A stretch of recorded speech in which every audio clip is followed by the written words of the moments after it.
Folks found out when we're 17, we don't know what we'll be, and it was all so free, cause it's all good till we grow complacent. Staying the same has made me impatient.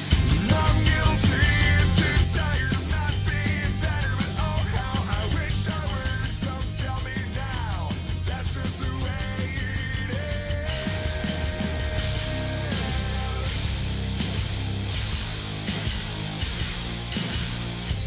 Recipients of original sin handed down from the years we've wasted playing this game. We all feel the same, that we all lose this way again and again and again. We're guilty and too tired of not being better, but oh how we wish we were. Don't tell us now, that's just the way it is.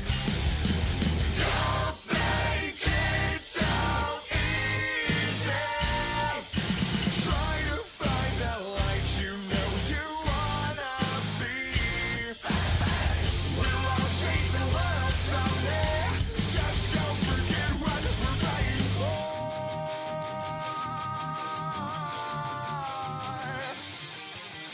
I caught your eyes the moment the light died. How can you feel right? You've never known glory. I know it's hard to not feel the blame. Don't play along, don't quote the old ways. We've gotta be honest with ourselves. Don't tell me now, you'll never again. That's a lie that won't hold for too long. You can't let go. You're guilty and too tired of not being better, but oh how you wish you were. Don't tell me now, that's just the way it is. Don't make it so easy. Try to find that light you know you wanna be. We'll all change the world someday. Just don't forget what we're fighting for.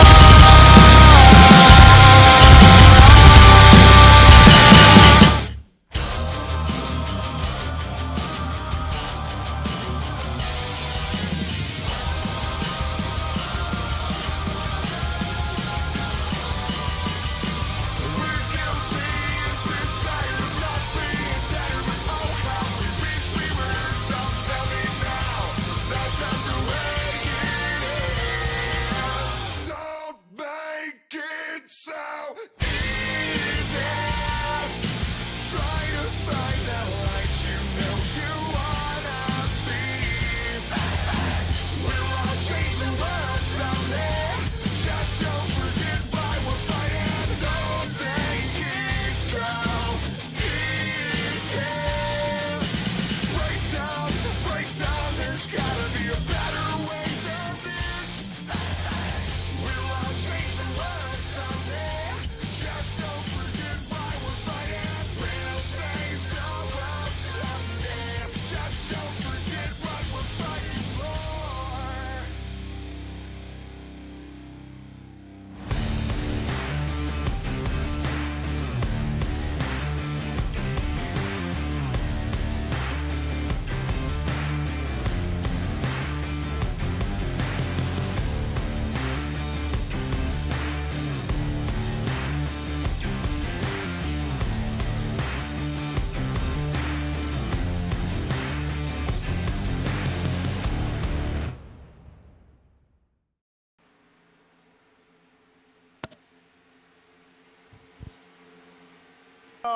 Alrighty, good evening, ladies and gentlemen. Welcome to the Araya SimSpeedShop Cup Series. We are live from Auto Club in California for the California Dreamin' 210. I'm Hunter Celeb, your lead announcer for the SimSpeedShop Cup Series, and joining me in the booth is executive producer Harold Darner and secondary voice for the SimSpeedShop Cup Series, Ken Cushwell. How's it going, guys? Doing good, man. How are you tonight?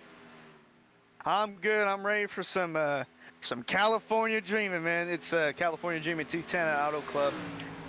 Very wide racetrack compared to the 3 wide racing we've seen at Daytona and then the last week with Homestead. This track is wide enough where you can go 4 wide, 5 wide, 6 wide, 8 wide. Any wide that you can dream of, they can do it here at Auto Club. which should make for some interesting runs all over the track, I would assume. I was noticing earlier, man, that the looks of these cars and the graphics. This might be one of the best looking tracks I've seen us run on right now, as far as just look and image. That's gorgeous. Indeed it is, and this could very well be the last time, and although this is our first series for Araya, our first season, excuse me, this could be the last time we run on the oval configuration, the 2-mile oval, before they switch it to a short track configuration about half a mile, very banked in the corners. They're going to leave the front stretch the same just a little bit, but all this you see right here going to go away in just a couple of years.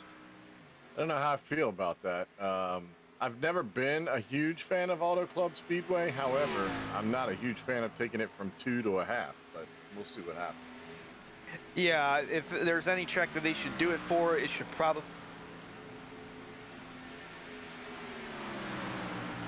Oh. I've got the feed live on 2 other places, so if anything happens here, I'm still watching. Yeah, we just had a little technical difficulty issue here, guys. No need to worry. Still 7 minutes left in our practice session right now. There we are. There we go. Technical difficulties, everyone. All good, all good. But yeah, it always happens when the producer goes to the wrong channel. That's what happens. It's all good, Harold. All good. But yeah, if there's any track that they should make it to a short track, it should be Texas. Either that or make it into a Walmart, because not a big fan of that track. Okay. Anyways, this is our 3rd race of the season of our 17 race schedule. We've had 2 different winners so far in our first couple of races. We had Cameron Hearn winning. There you see your playoff picture. Cameron Hearn and Davey Hendricks. Hendricks getting the win at Daytona, and Cameron Hearn finishing second at Daytona, but winning last week at Homestead. And there you see Christian DeBoer there, 12th in the playoff race, as it's very close from DeBoer on down. It really is. I'd like to see this week. I'm going to be hoping that Shaquille O'Reilly does not get in anything he didn't mean to get in. I'd like to see him get at least half the race in this week. So I'm shouting out to you, Shaquille. Let's see if you can't get through that, brother. And no issues. Everybody else, leave him alone, okay? Leave him alone. Leave him alone. Shaquille O'Reilly is currently 5th of our practice session right now. There you He's go. had 2 straight races where he's one of the first cars to DNF. Hopefully, 3rd time's a charm, and he can complete the full 105 laps that we have scheduled here. That would make me happy. Should also point out the biggest mover in the points last week was Garrett Grant. After a top 3 finish at Homestead, moved up to 10th in points. He was having a little bit of issues trying to get into the lobby, and at one point, the 45 car you see on the top of the chart right now, Seidenfeeden, excuse me. Seidenfeeden. He was going to sub in for Garrett Grant, but Grant, with his internet coming back on at the very last moment, decided that he's going to race also, or that he's going to race, but Seidenfeeden is going to race as well, and right now he's at the top of the charts. Yeah, I was going to say, if he really did sub in, man, Grant would have been happy with the results, it looks like.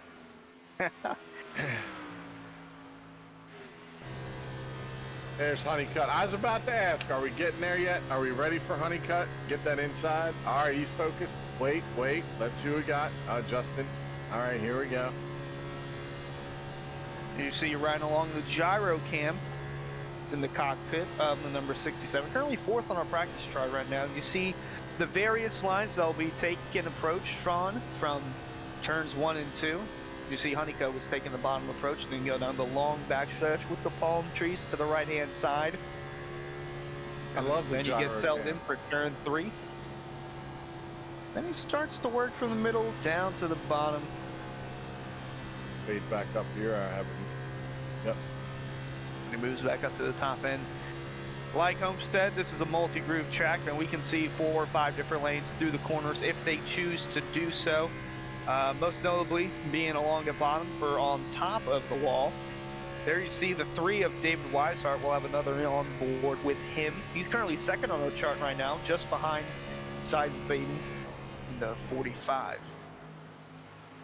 Really love the fact that these guys have given us this ability to kind of get a good idea of what it looks like, Hunter, when they're driving, when they're concentrating.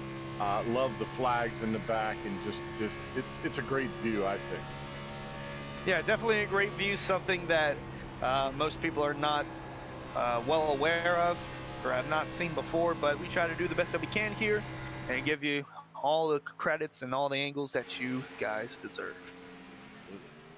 Well, AJR, I see you're doing the Lionel Richie line. Hello, it's me you're looking for. Yeah, I figured you were coming. So good evening, sir. Yeah, but we also have an in-car cam for the number 12 of Eric Wineland. Who seems to be enjoying himself at the moment. That's good. With assuming he tried to improve on his lap time, as he's currently scored 19th out of the 21 cars that we have so far. And Wineland has told me that he was having some connection issues, so he's back. So we're good on that. 21 drivers now. Yep, and I am also now seeing that he... Actually, no, that was Ryan Hartz. My apologies. Just going to say, Ryan Hartz has recently joined the lobby. I'm looking at how many lap times people have put down. Hartz just joining has 4. Jacob Bell, our very own, 7, and then Shaquille O'Reilly with 9. He sees what he likes what he sees, and then he's just going to call it quits and then just wait until qualifying.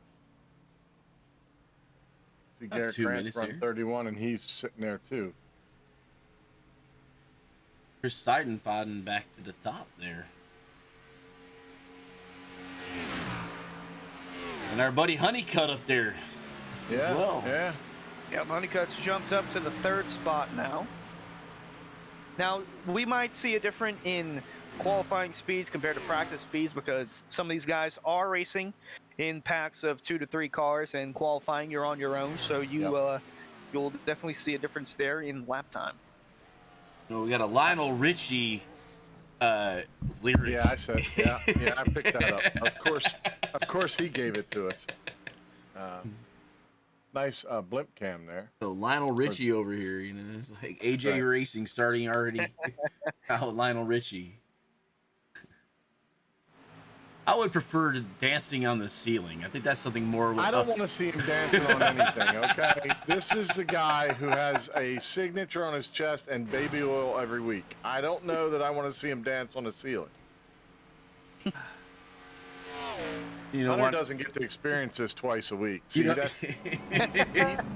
doesn't get the full thing. He gets it twice a week. He just doesn't get it in the same twice a week you got it. He's got it Monday and Thursday, and you got it Tuesday and Thursday. So yeah, I don't know how much baby oil he talks about on a Monday, Hunter, but it's interesting.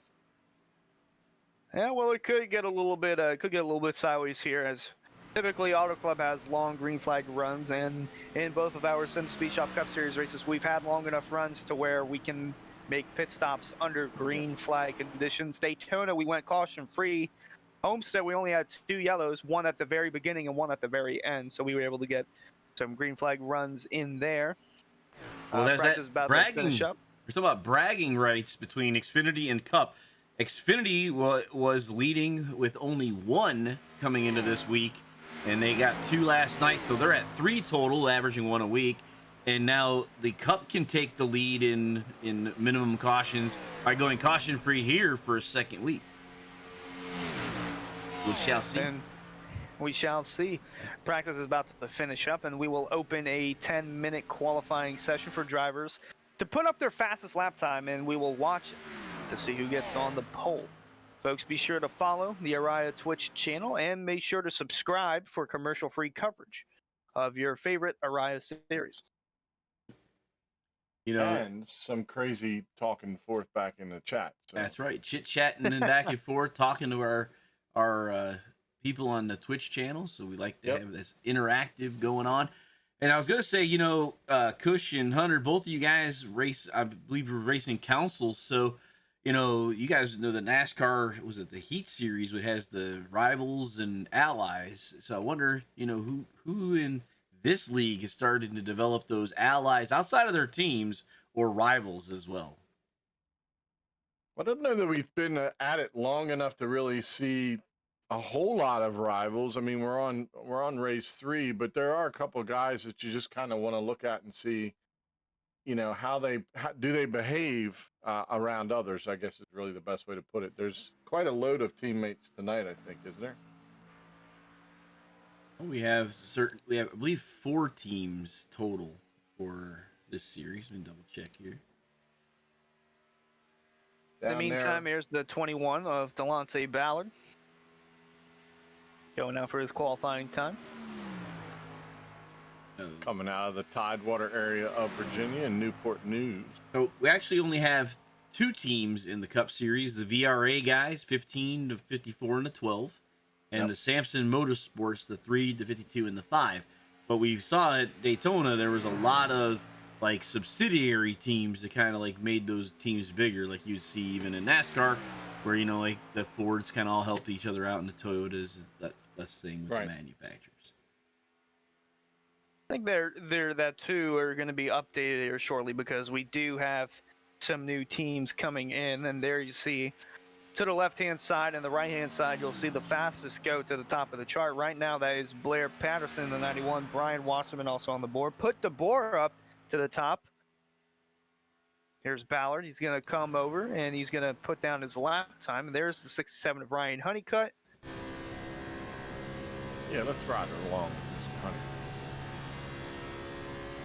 Delonte comes in 7th, I see, 41.288.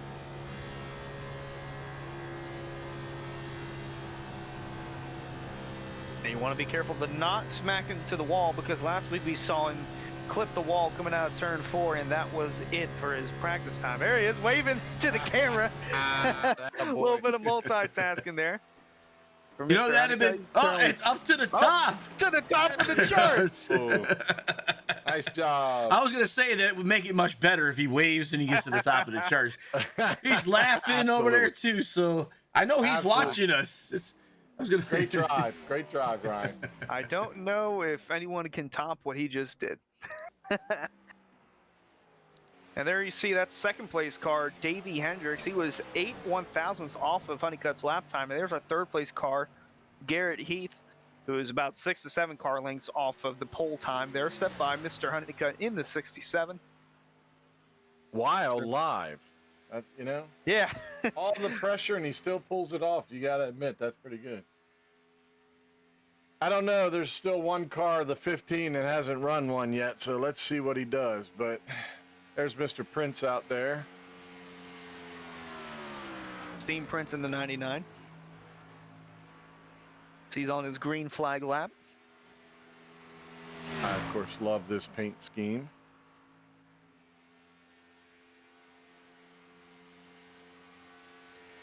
So you see on your ticker there, the 000 of Ryan Swan. He's our admin for tonight. Accidentally joining in via the race rather than via an admin. So that's a little confusing there. But the car count right now is 21 cars. And there you see the 15 of Cameron Hearn.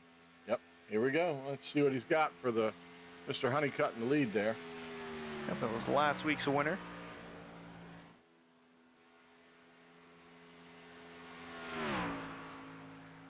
Taking the higher approach around the track. This might be his green flag lap coming too. So far, it's still Ryan Honeycutt. Also won last night, didn't he? Cameron Hearn, didn't he win last night? He won last night, Yep. Won last night and won last week in the Cup Series. So he's looking for 2 in a row. He did not qualify well. He's more of a race guy anyways. I mean, I get it. There's all kinds of guys out there that don't typically run well on on your qualifying, but when it gets into racing, they seem to come to the top every time. There you see we're riding on board with the number 52 of Tyler Hallman. They're being made easy, as you can see the 52, the door number from Stuart Friesen's truck in the background, also solidifying who is driving that 52. And Cameron Hearn just went to the top of the charts with a 40.733. It's about 4 car lengths quicker than Honeycutt, dethroning him from the pole spot. I'm sorry I called it, but I called it. Yep. I think I'm able to catch up here. Ryan Honeycutt, you're in the booth with Harold and the gang, man. Good to see you off your qualifying lap. We saw that you guys were watching this. I mean, I don't know about watching this on TV and then running around the racetrack, but you were able to do it. You're in second. Cameron edged you out just a little bit. Yeah, I'm not really good here. I kind of complained all last night during the Xfinity race, so if I could just finish the race, it'd be great. I don't really like it. 3 and 4 is weird, and then 1 and 2, you just gotta, once the tie side comes in, you just gotta hope you don't get walled. So I don't know. I just my friends were telling me that you guys were looking at my camera like you guys normally do during qualifying, so I thought Okay. I'd give a little wave. So Oh yeah. Well, we appreciate that. We were just checking to see if you were texting, eating, or drinking while driving. So well, we wanted to... yeah, today I've already ate, so I don't gotta worry Okay. about that. And I think my phone's dead, so I don't really gotta worry about that either. All right. All Ryan, right. we'll let you get back to it, man. Talk with your guys. Hey, before we let you go, what's the fuel window looking like here? I think it was. I want to say it's probably like 40 laps, but like I didn't really check. I normally just look at my my caps calculator whenever I get in the car for the race. So All right. Looking at that K apps. I had that same. All right, Ryan, we'll let you get back, man. You have a good night. Thanks, you man. too. That was Ryan Honeycutt in the 67. Still second on our chart right now, pending on this lap time from David Weishart in the 3. Coming across the line, and that's going to be a 42.118. That's currently 13th on our chart. Still have a good bit of people who haven't made their lap yet, including the 12 of Eric Wineland. So he's just now getting on the racetrack. The 45 of Seidenfeeden also has yet to put up a lap time, along with Jacob Bell. Garrett Grant is on the track now. He just put down a lap time, I believe. Yep, he's currently 13th on the charts right now. Yep. There's Eric. So Robertson, Seidenfeeden, Bell, Wineland, Shaquille O'Reilly, and Scott McClendon yet to put up a lap time. I believe the Ryan. 03 of Ryan Hart's also. Yep. Yeah. So it's just Ryan Swan in the admin booth. That is the only other car Ryan on Swan. that is, yeah, the only other car that is not going to be on the racetrack.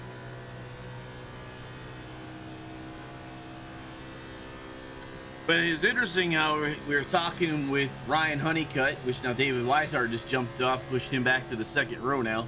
But, he was saying about the differences around here. Last night we saw the guys doing a late entry and basically, getting down to that white line coming off of turns 4 and turns 2. And then basically getting everything coming off the white line, basically apexing later, diamonding the corner as well as it's known. But as here, you see Weiland basically just running that high line all the way around, not really even getting down there. Now he makes a liar out of me. He gets down to the white line. Yep, good for 16th right now. And David Weishart jumped up to second on the charts. Solid 0.3 slower than Cameron Hearn. Still our pole sitter. Seidenfeeden in the 15th spot. McClendon 16th. Wineland 17th. Move Jacob Bell up to 16th. The only cars who have not qualified are Robertson, Shaquille O'Reilly, and Ryan Hartz. Here comes Wineland down for his second time on the apron, crossing the line. And that's going to be a 40.907. Yeah, I was right. 907. Looked like an 8 there. So that's good for 8th on the chart. And Seidenfeeden up to the top of the charts. Say 40.714. Wow. 2/10 quicker How than about Cameron that? Hearn. He's come There to he is play. right now. He has indeed Oh, come to play. Lucy, I home. That's it, man. He is no joking it now, is he? No joking it. He is currently the pole sitter, and I believe that's going to do it. Jacob Bell, of course, puts the 77 in the 7th spot. Wineland down to 10th. Scott McClendon 14th, and that's going to do it. All zeros on the chart, and it's going to be Chris Seidenfeeden, your pole sitter for tonight's California Dreamin' 210 here at Auto Club. Now it's time to get ready and run them down. Yep, here's your starting lineup for the California Dreamin' 210. So on your pole, it's going to be the 45 of Chris Seidenfeiden, and alongside him is the 15 of Cameron Hearn. Row 2, you got David Weishart, and the 3, and then Mr. Honeycutt in the 67. Row 3, it's going to be Tyler Hallman in the 52, and alongside him, Davey Hendricks in the 54. Row 4, our buddy and boss Jacob Bell in the 77, and Garrett Heath riding next to him in the 52. Row 5 is going to be Christian DeBoer, and alongside him, Eric Weiland. Get the row 6, you got Mr. Blair Patterson riding in the 91 and 18 of Danny Ware. Row number 7, it's going to be the 5 of Garrett Grant, and alongside him, the 29 of Scott McClendon. Row 8, you got Mr. Alverson there in the 4 car, and then Brian Wasserman in the 7. And then in row number 9, it's going to be Dean Prince in the 99, and alongside him, the 21 of Delonte Ballard. Row 10, we have Mr. Ryan Hartz in the 03, and there's Shaquille O'Ray in the 2. And then in the last row, it'll be Ed Robertson, and then the 000, Ryan Swan, is our admin for tonight's Cup race. And we'll wait for these guys to get moving in the pit lane. Shout out to Mars Ian Marshall for the follow. All follows and subs are appreciated here on the Uriah Twitch channel. We'd like to thank you to those that have tuned in tonight for tonight's California Dreamin' 210 here for the Uriah SimSpeedShop Cup Series. And I wonder who that Gamecock pit board is for. Believe it's for, well, See, trying to remember. that number 15 it might be right there. It might be the 15, yeah. It's Cameron Hearn from South Carolina. Now he's from the Valley, South Carolina. The Valley, South Carolina. That's right. That's right. Indeed. Just trying to remember which driver was from there. No, it's a dead giveaway. He's got one of those sponsors on there, Lordstown Motor. I don't know if you guys have checked into them. That they're building an electric truck, and it looks like they just got a contract. That's pretty cool, man. They built that. The design was beautiful. So if you haven't checked it out, check out. Our leaderboard right now, I don't see Ryan Hartz on the track, nor do I see Shaquille O'Ray. Might be a little bit of a glitch here on my end, but I do not see those two on the track. That is exactly what I'm seeing. In the back was Dean Prince into another car on the start lap. Let's try to get back and see what happened here on the. Oh, yeah, this is the first time I'm seeing of this, so It's like he was. obviously a bit Oh of wow! And miscommunication bang! there. It's like he lost the car when he was That- scrubbing tires.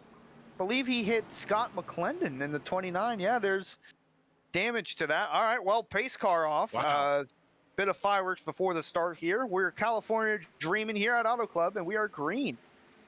Some of us clearly are not dreaming after that scrubbing incident. That's what it looked like. It looked like the number 99 was scrubbing his tires, and the car just bit and took a hard right turn into another driver on the pace lap. Yeah, that is a first for me. These cars are going through turn 2, down the back stretch, staying 2 wide, 3 wide racing throughout the night. Hunter, I would like to think that's probably a first for a lot of us, but Yeah. I mean, it wasn't a small tap or a small collision. It was a big collision. McClendon's tires were off the ground on the rear. And there you see it, the 3 wide racing area. And coming to lead the first lap is Sign Fighting in the 45. Dave Weishart right behind him there in the 3, and then of course Cameron Hearn in the 15 sliding up, but the 54 down underneath Davey Hendricks, one of our winners of this year already, so nothing to lose and get out there and get a run. 45 out there by himself. The 03 of Ryan Hartz and the 2 of Shaquille O'Ray did not make it to the start of the race. So right now we only have 19 cars on the track, and one of those guys being Scott McClendon, the 29, on pit road after a pre-race collision coming through the pace lap. But right now it's all sign fighting with Weishart behind him. Davey Hendricks. 7 was involved in that as well, because we see 3 drivers with 4 incident points already. The race control is typing to me right now, so we'll see what they have to say. Yeah, I'm interested to see that.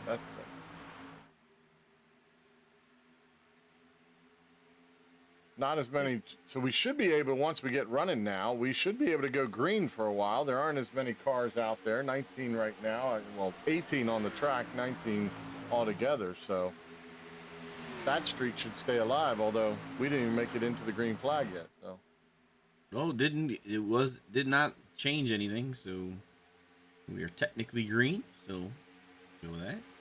Yep, back there you see the battle for fifth between Garrett Heath and Tyler Hallman. They were side by side down the front stretch and then heading through 1 and 2. Right now, Heath has the spot over Hallman. Honeycutt right on the back of Hearn as well. They just showed a second ago. So he's running pretty good. There he is coming into the view now. Yep, we heard from Ryan Honeycutt after his qualifying lap where he waved to the camera while putting it on first for a moment, saying he did not like this track. Turns 3 and 4 is weird, and then turn 1 and 2, just gotta hope you don't hit the wall there on the exit. Only 5 laps in, but so far doing a fine job. I was gonna say, for someone who doesn't like it, he's running really well right now. Yep, kind of a little gap here as you see. That's the 12 of Eric Wineland, currently in the 7th spot in that second pack, as there's a bubble between him and the 6th place driver of Tyler Hallman. Davey Hendricks in that mix as well in the 54 in the Skittles car. Yep, now they're starting to be in their own pack as they're now getting away from what is now the 3rd pack behind them, being led by the 91 of Blair Patterson. I always wondered how much does cutting down there on the bottom help out? I mean, you see a lot of the drivers do it. I mean, is it really taking that much time off by cutting that down below the line? I mean, I would say it all depends on how you get off at the corner, because if you have a run down the straight, then obviously you can go down to the bottom, try and take up as much ground as possible, then come back up, and hopefully you can be able to side draft the car next to you when you're heading in the corner, making a pass easier as you're going through 1 and 2. And then it all depends on, there you see the effect of the snake going down the stretch, as those 6 cars are all bunched up.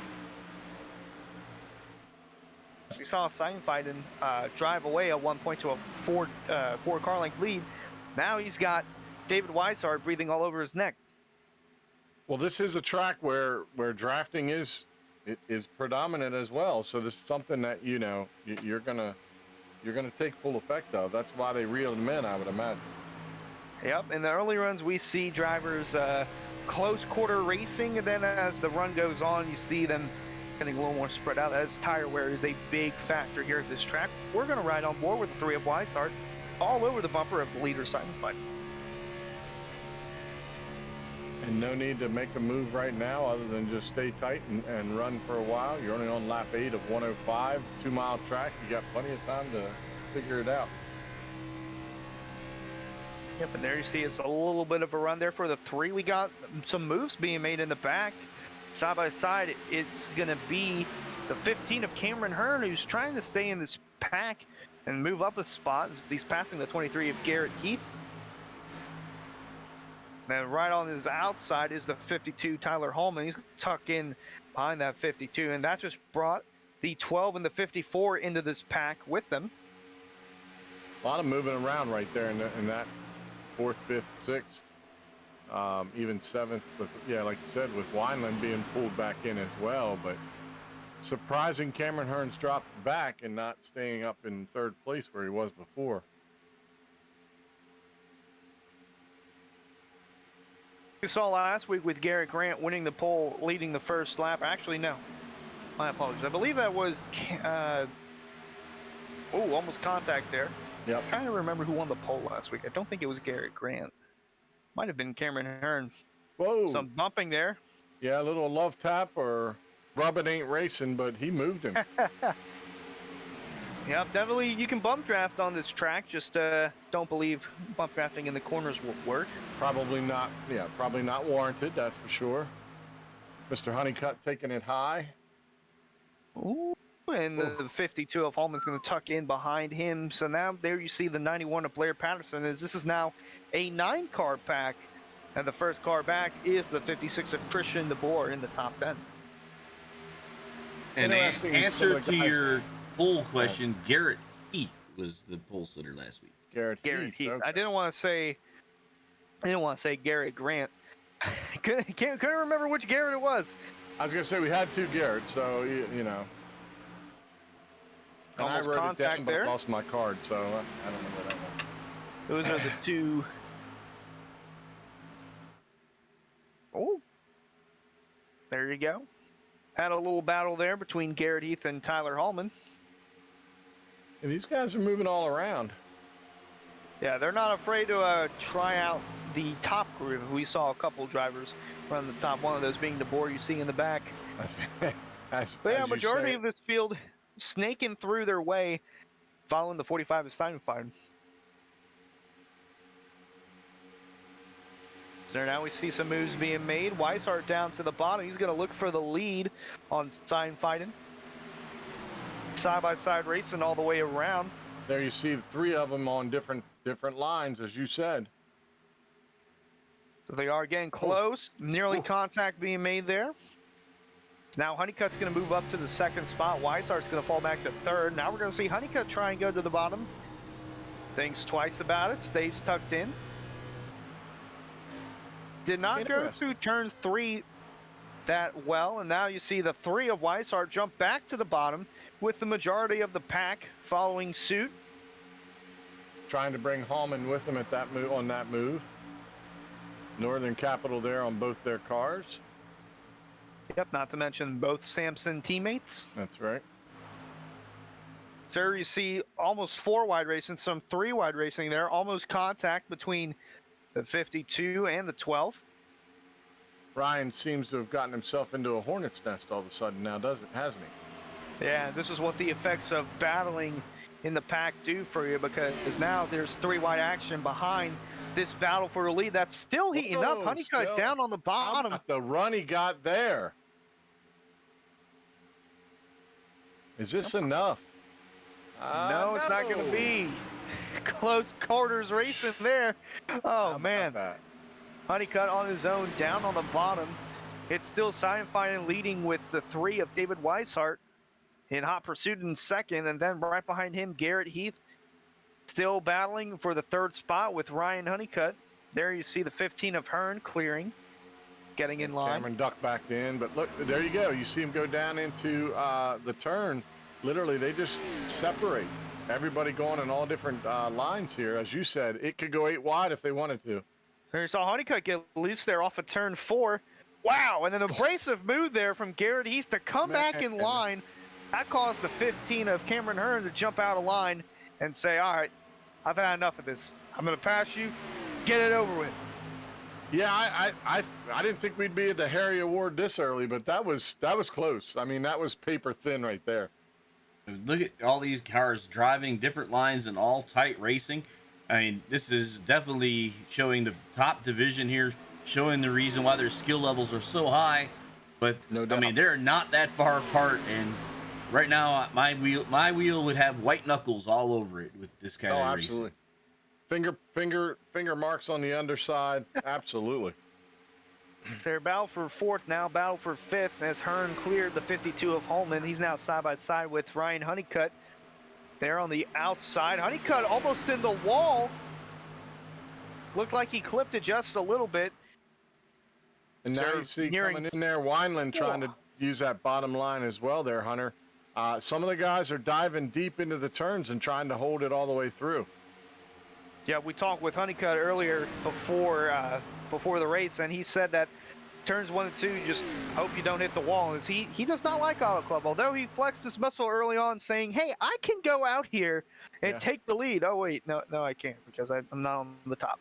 Tried to pass on the bottom, and the majority was not in his favor. So you see the majority is not in the favor of Cameron Hearn. He's all alone on the bottom. Meanwhile, everyone else is on the outside, running, as I would call it, the Larson line. Yeah. Definitely running up wide, keeping that cars wide open, but Cameron Hearn's showing that he can move that car around on the lower side. But he may be just trying to find a place to put his car into the high line. There's not a gap at all. There's not. No, they're running so tight through there, and that's good racing for us, good calling.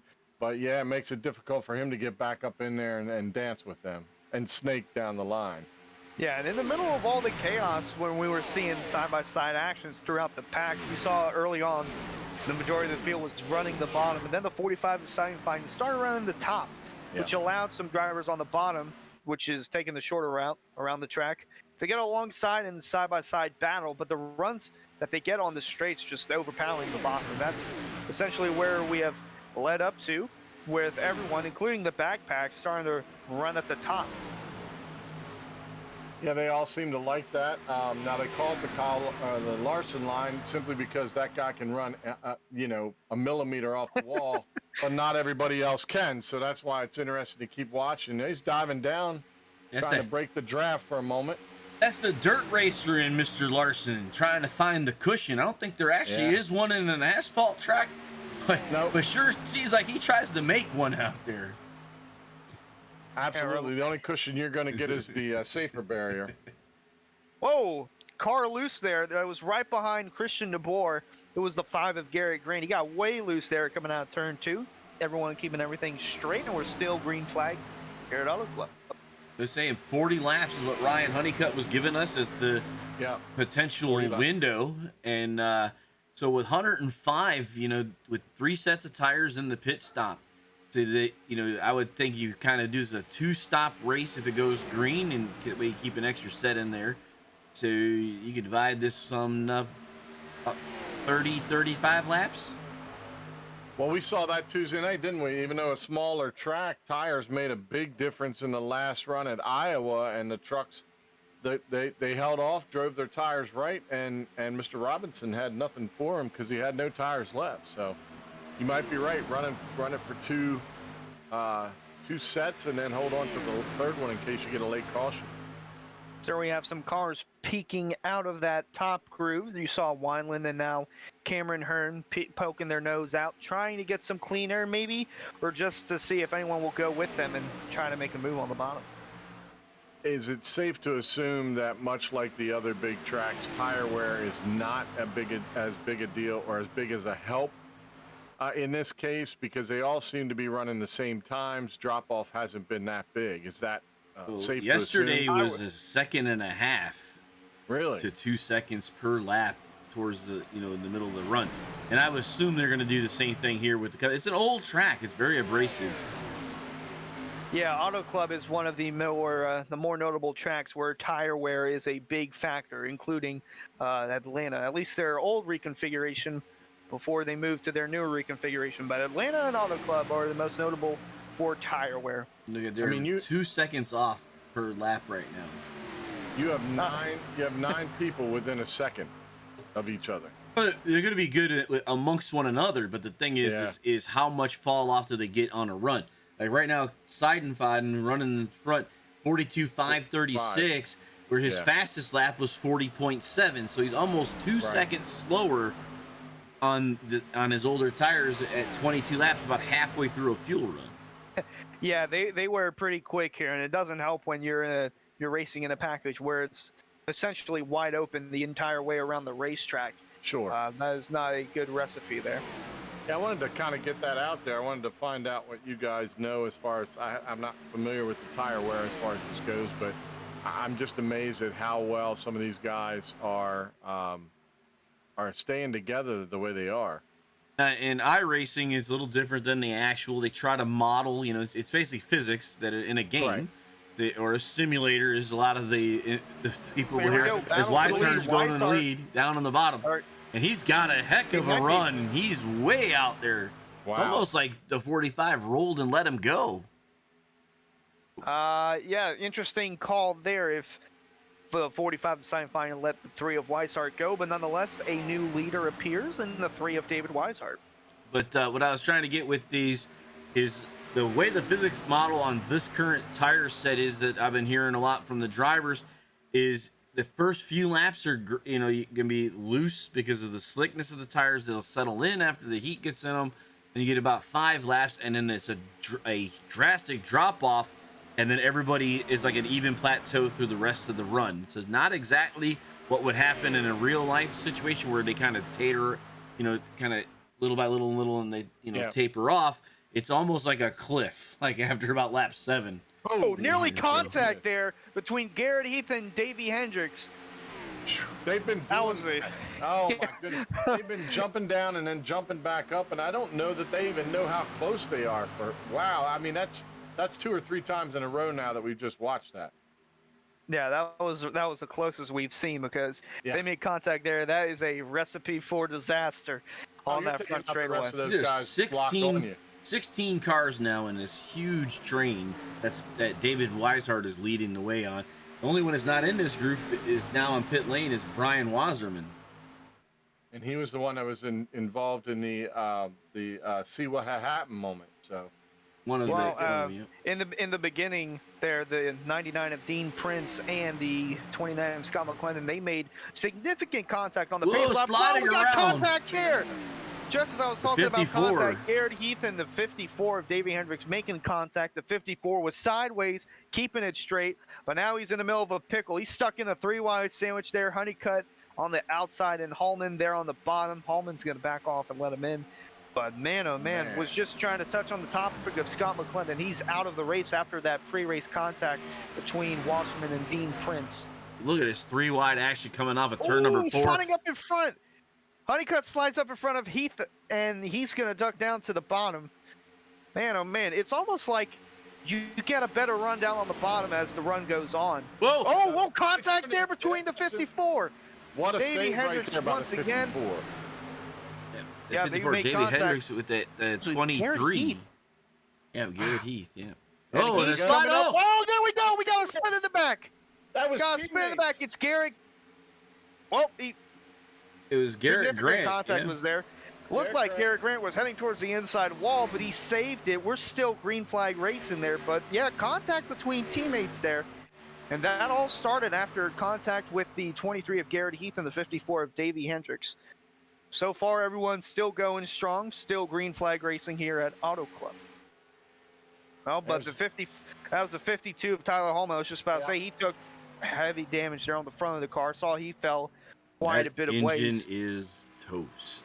Oh, he's done. Yeah, and hard to believe, but man, when you're running like that, there's not a lot of room for error. You make the wrong move, you see what happened. Teammates took each other out, and I don't know that. We'll try to see if we get a replay there to see what exactly happened. But it all started after contact was made between Davey Hendricks and 23 Garrett Heath. It was kind of a check-up effect that started there, and throughout the pack, it did not go well for the Hallman machine and for the 5 of Garrett Grant, both of which are teammates for Samson Motorsports. Yep. Their other driver, being David Weishart, currently leading the way. Just from the look of it, Hunter, it kind of had as you said, they checked up, but Grant probably trying to get out of the way didn't recognize Hallman underneath him. That's kind of what it looked like to me when he shot down there like that.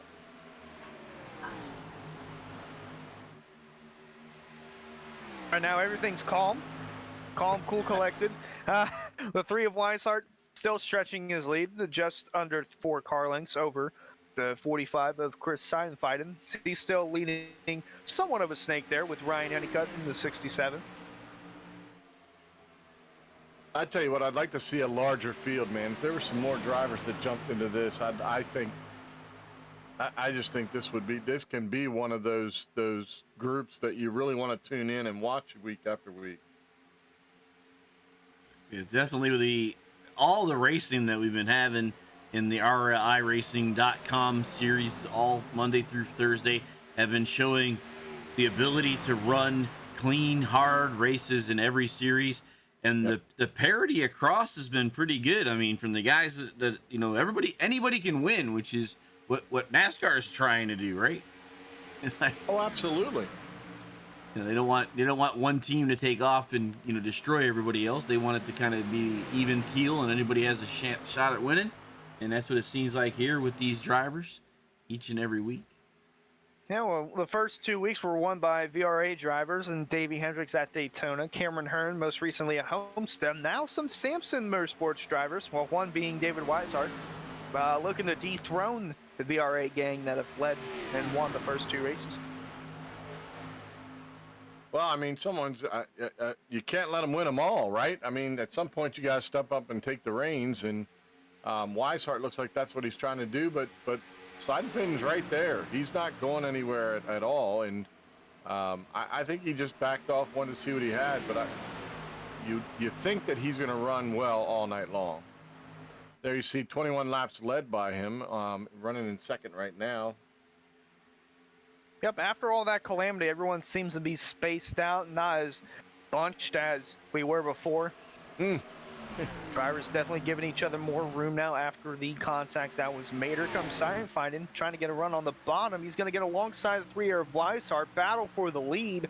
Seidenfein there on the 45 on the bottom. He's going to try and side draft the 3 of Weishart. He's going to have enough, yeah. No, he's going to tuck back in. But here comes the 67 of Honeycutt. He's also going to check up rather than making a move. Look at Hearn. One driver that will make a move, Cameron Hearn. He's not going to be able to pull that all the way through. He's going to come up and try and find a line here to dive into. Not quite there. He was looking for an empty space. Patterson. He was looking for a spot, and there was none.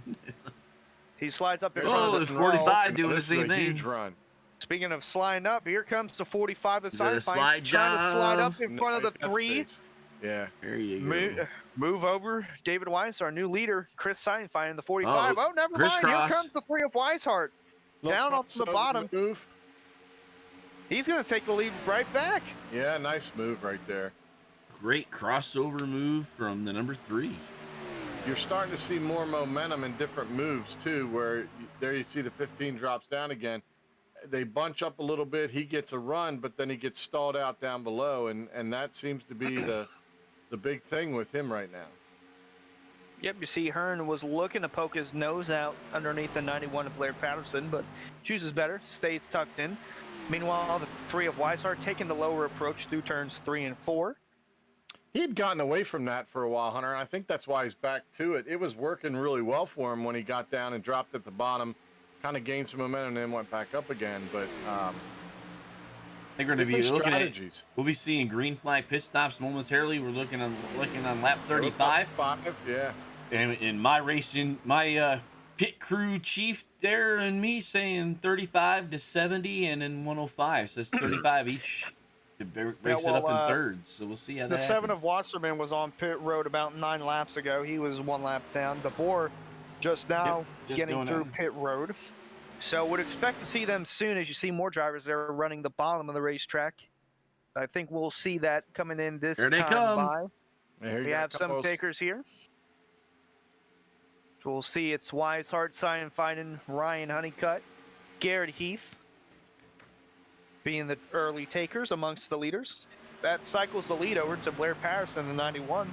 I would think you'd want to have some friends to go down and on a track like this instead of trying to do it on your own. I would think that you'd want to go down at least with one other car so that you can at least run with each other. There is a draft factor in this racetrack, so that would be one of those things you definitely want to have help. But you don't want to run too far because here they come down now. The next group, that's Cameron Hearn leading the way. But Cameron's on fire coming down there. the 12, wow, look at Wineland getting it all. These guys are running so wide open, they forget where the brake pedal is. Well, I thought he was going to send that cone up into the stands at that speed. and pit road speed is 55 miles per hour. That's right. Right. But again, here you see it. Group of 6 cars, smart enough to all come in, and when they come out, hopefully they'll have that draft going by themselves and they can get moving. Yep. We still have 4 drivers who have yet to pit, those being Matt Alverson, Delonte Ballard, who just took the lead, Gary Grant, and Ed Robertson. Grant had contact earlier with his teammate Tyler Hallman, in which he is done for the night. See, only Delonte Ballard staying on the track. Meanwhile, everyone else behind him is coming down pit road, and Alverson, Grant, and Robertson. I wonder if that was a mistake on Ballard's part, being the only guy out there. Huge disadvantage. Huge disadvantage. Seeing right now, if everything cycles through, it looks like David Weishart's going to be the leader.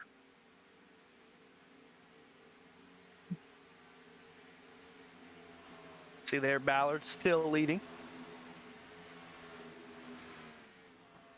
Everybody clearly took 4 tires, that's for sure, but Yeah, he's Yeah. still running. Yeah, you're not taking 2 here, that's for sure. Dean Prince went ahead and pitted to repair his damage. He's currently 3 laps down now. Here comes Ballard down now. Wasserman, the only car 1 lap down, where if a yellow were to come out, we would see the free pass. I believe that was Christian DeBoer who just put up the fastest lap, What? if I'm not mistaken. You were not. Just did it on a replay as I was watching the Twitch feed on my tablet. Yeah, you were exactly right. Yep, DeBoer currently in the 8th spot. But right there you see the gap. It's all David Weishart. About a 1.5-second gap between big him and gap. Eric Wineland, the next car. But he's got help. So is the 3 Yeah, all by there's him? a lot of help. The 3 is going to be, I don't know, does he throw a block or just kind of let the guys go by? That's because they're going to come by in a hurry. You almost have to let them at this point in time. You're at lap 40, coming up on lap 40. You almost, if they catch you like a freight train, just move out and then get on the back side of it, caboose it back on. We've extended our new streak of green flag pit stops to 2 races now. Yes, there you go. Yeah, the Northern Capital Truck Series had, I believe, 8 cautions? 6 cautions. Yeah. 6 cautions. But they're spread We out. tried They're for spread 8. out. We tried for 8, let me tell you. But it was Iowa. It was a short track, so. Yeah, it was. But, Great race. That last time by, the 12 of Wineland was about 1/10 or so quicker than the 3 of Weishart. So these guys they're about catching them at around a 10th to 2/10 a lap. Yeah, Patterson back there Jacob Bell ran a 47.87. Yep, and typically towards the rear of the pack, as Jacob Bell is the last one in that pack, the faster your car is. There we go, back into the gyro cam. I absolutely love this. This is the view from Eric Wineland in the 12, currently second on the track, and all he sees in front of him is the 3 of David Weishart. Seems to be getting a little bigger in his window too, so that's a good thing. That last time by, he was about 4/10 quicker. Yeah. Wow. Yeah, than the 3 of Weishart. So these guys are catching him in quite a hurry.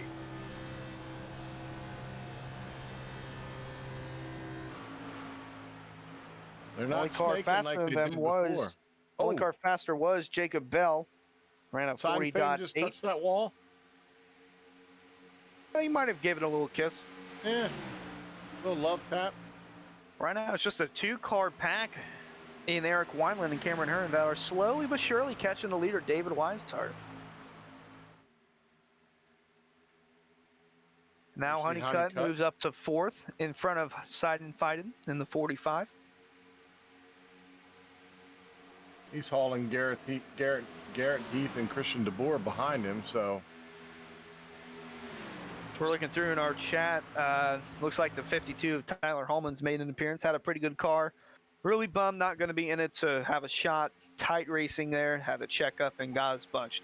Yeah, it was very interesting there, seeing the side-by-side battles and the ducking of in and out between the 54 of Davey Hendricks and the 23 of Garrett Heath. They were making contact, and one thing led to another in cars sliding up and down in the pack, checking up. And then it got the 52 of Tyler Holman involved with the 5 of Garrett Grant. And unfortunately, ended the night for Tyler Holman. Yep. Who's currently 18th, bringing our car total down to 17 cars. Dean Prince currently 2 laps down. Brian Wasserman, the 7, got his lap back as he's running the 16th spot. And in the middle of all this, the 12 of Wineland and the 15 of Hearn, they have caught up to the 3 of Weishart. They're running lap times that are 3 to 4/10 quicker than the 3 of Weishart. And they're not close together right now either. So they pushed each other early, but they're running 2 different lines every time they head down into a curve. A turn. Let's do a turn. My apologies, boys and girls. But there you see it. I mean, Cameron's been running a different line, but yet they've been fast. So, yeah, shame about Tyler. I was kind of hoping that he'd have a good run tonight, and just wrong place at the wrong time. So It's about to be the number 3 of Weishart, as they are catching him in such a hurry. I almost thought that the 12 was going to make a move there heading into turn 1. He thought better of it. And this just brings the rest of them in too. So now we're starting to see Davey Hendricks coming into the picture again in the 54 car. Honeycutt down low. I don't know that he's going to have enough momentum to get around Hearn there, but You see the drivers taking the bottom approach there through turns 3 and 4, but Yep. where it really kills them is you see the 12 going in and out, trying to catch the 3 of Weishart. They get the run on the bottom through the corners, but it hurts them on the straightaways because that top groove is just unbeatable when you're going down the straights. As we got a side-by-side battle now for a second, well, it was between the 67 of Honeycutt and the 12 of Wineland. So Harold, I think your question was answered just a moment ago. When will he block? Yeah, yes, he will. There you see right behind the 3 different approaches by drivers through the corners on turns 3 and 4. Saw Cameron Hearn getting the worst deal of that. Yeah, I just don't think if you don't have the help coming off of turn 4, heading to that line, if there isn't somebody pushing you, that bottom's just not going to work. You go down into 1 and 2, you can see they're going to take all different lines again because 1 and 2 seems to be a little more favorable to any groove. Yep, right now it's a 6-card pack that includes David Weishart, Eric Wineland, Cameron Hearn, Ryan Honeycutt, Chris Steinfein in your top 5, and then right behind him is Garrett Heath in the 23. Meanwhile, battle for the lead, the 12 of Wineland, trying to get underneath the 3 of Weishart. It's not going to do it.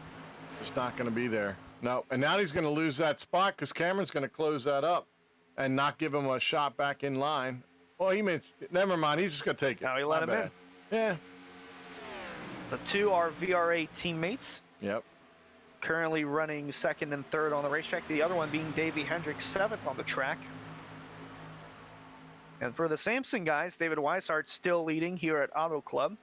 Tyler Hallman was caught up in a incident with his teammate Garrett Grant after a number of checking up and cars go in and out. Grant currently running in the 12th spot right now. There's here behind them. That's a battle for 5th between Seinfeld and Garrett Heath. Honeycutt there looking to the inside, going to come back in line. Heath moved up a spot. Seinfeld drops out of the top 5. And it looks like we have a pack of, I'd say, about 10 cars because the board is half a second back from Jacob Bell. Yeah. I'd like to see them, a couple, 3 or 4 cars, Hunter, ride that high line and see if they can't get around him just by pure speed alone.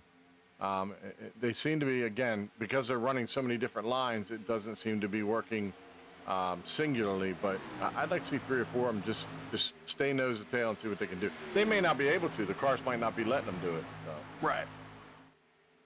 We're about to complete lap 49 and approach lap 50 of today's California Dreamin' 210 here at Auto Club. Coverage of the Ariya SimSpeedShop Cup Series is brought to you by Northern Capital. We would like to give a big thanks to Russ and Steve Aronson of Northern Capital for their support of the Northern Capital Truck Series and from all of us here at Ariya. You can catch that series every Tuesday nights here on the Ariya Twitch channel. Speaking of Northern Capital, one of their drivers, David Weishart, currently leading at Auto Club, although he's got the 12 of Wineland and the 15 of Hearn breathing down his neck as they go down to the bottom of 3 and 4.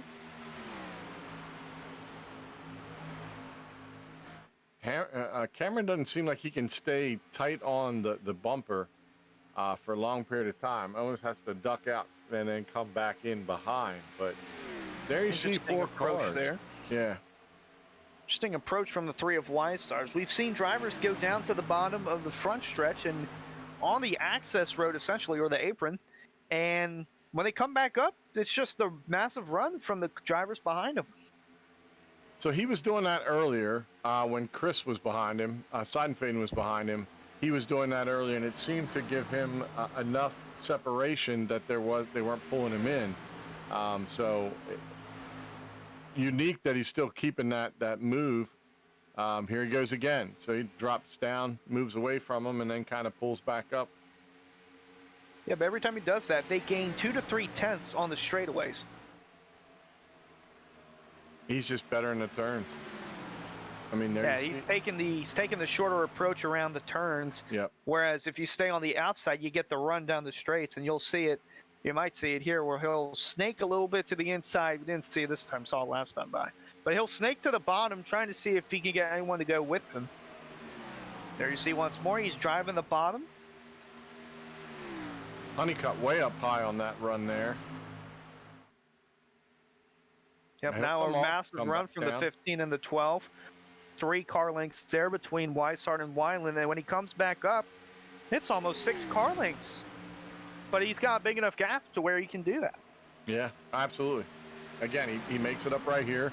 You'll see him pull ahead a little farther. And despite where they're running, now this time around, Wineland looks like he's got a good run coming now. No, he's trying to deke out the 3. Wineland ducking low, back to the top. He's going to run the top once more. Trying to break that Hearn's going to run the bottom this time. Yeah. He's breaking the draft by snaking the corner, but sometimes when you do that, it allows the guy to get on that outside, and you don't want to give that outside lineup right now is what we're looking at. As you see Weishart all the way down to the apron, cutting that D-shaped oval on that front stretch. He still loves that move, but I think eventually they're going to get enough momentum here that they'll catch him going down the backstretch. There he goes, Wineland down below in the 12, but again, he's got to stay to his outside. Wineland there had a run on the bottom, not quite enough as we're going to ride on board with him. They are approaching on a lap car up ahead. I believe that's the 7 of Brian Wasserman. They're in turn 4. He's on turn 4 right now, and they're coming through turn 4 also. There's the in-car cam of the 12. There you'll see the 3 go down, then they'll come back up, and the 12 gets a nice little run here as they go into turns 1 and 2.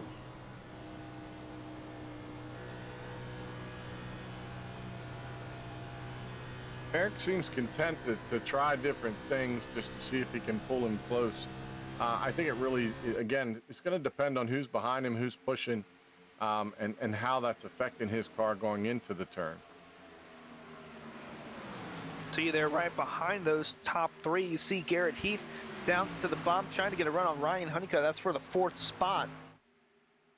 He's going to get alongside of him. Doesn't have enough help though to kind of complete the pass. He's staying close though. I don't know, going down in the turn. Yeah, he might have him going into the turn. Pulls up close to him.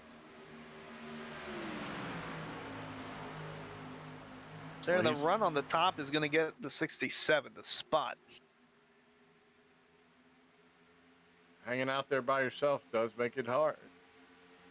It also makes it harder on the rest of the pack that's trying to catch the top 3 when the drivers are going side by side. That's allowing the top 3 to pull away.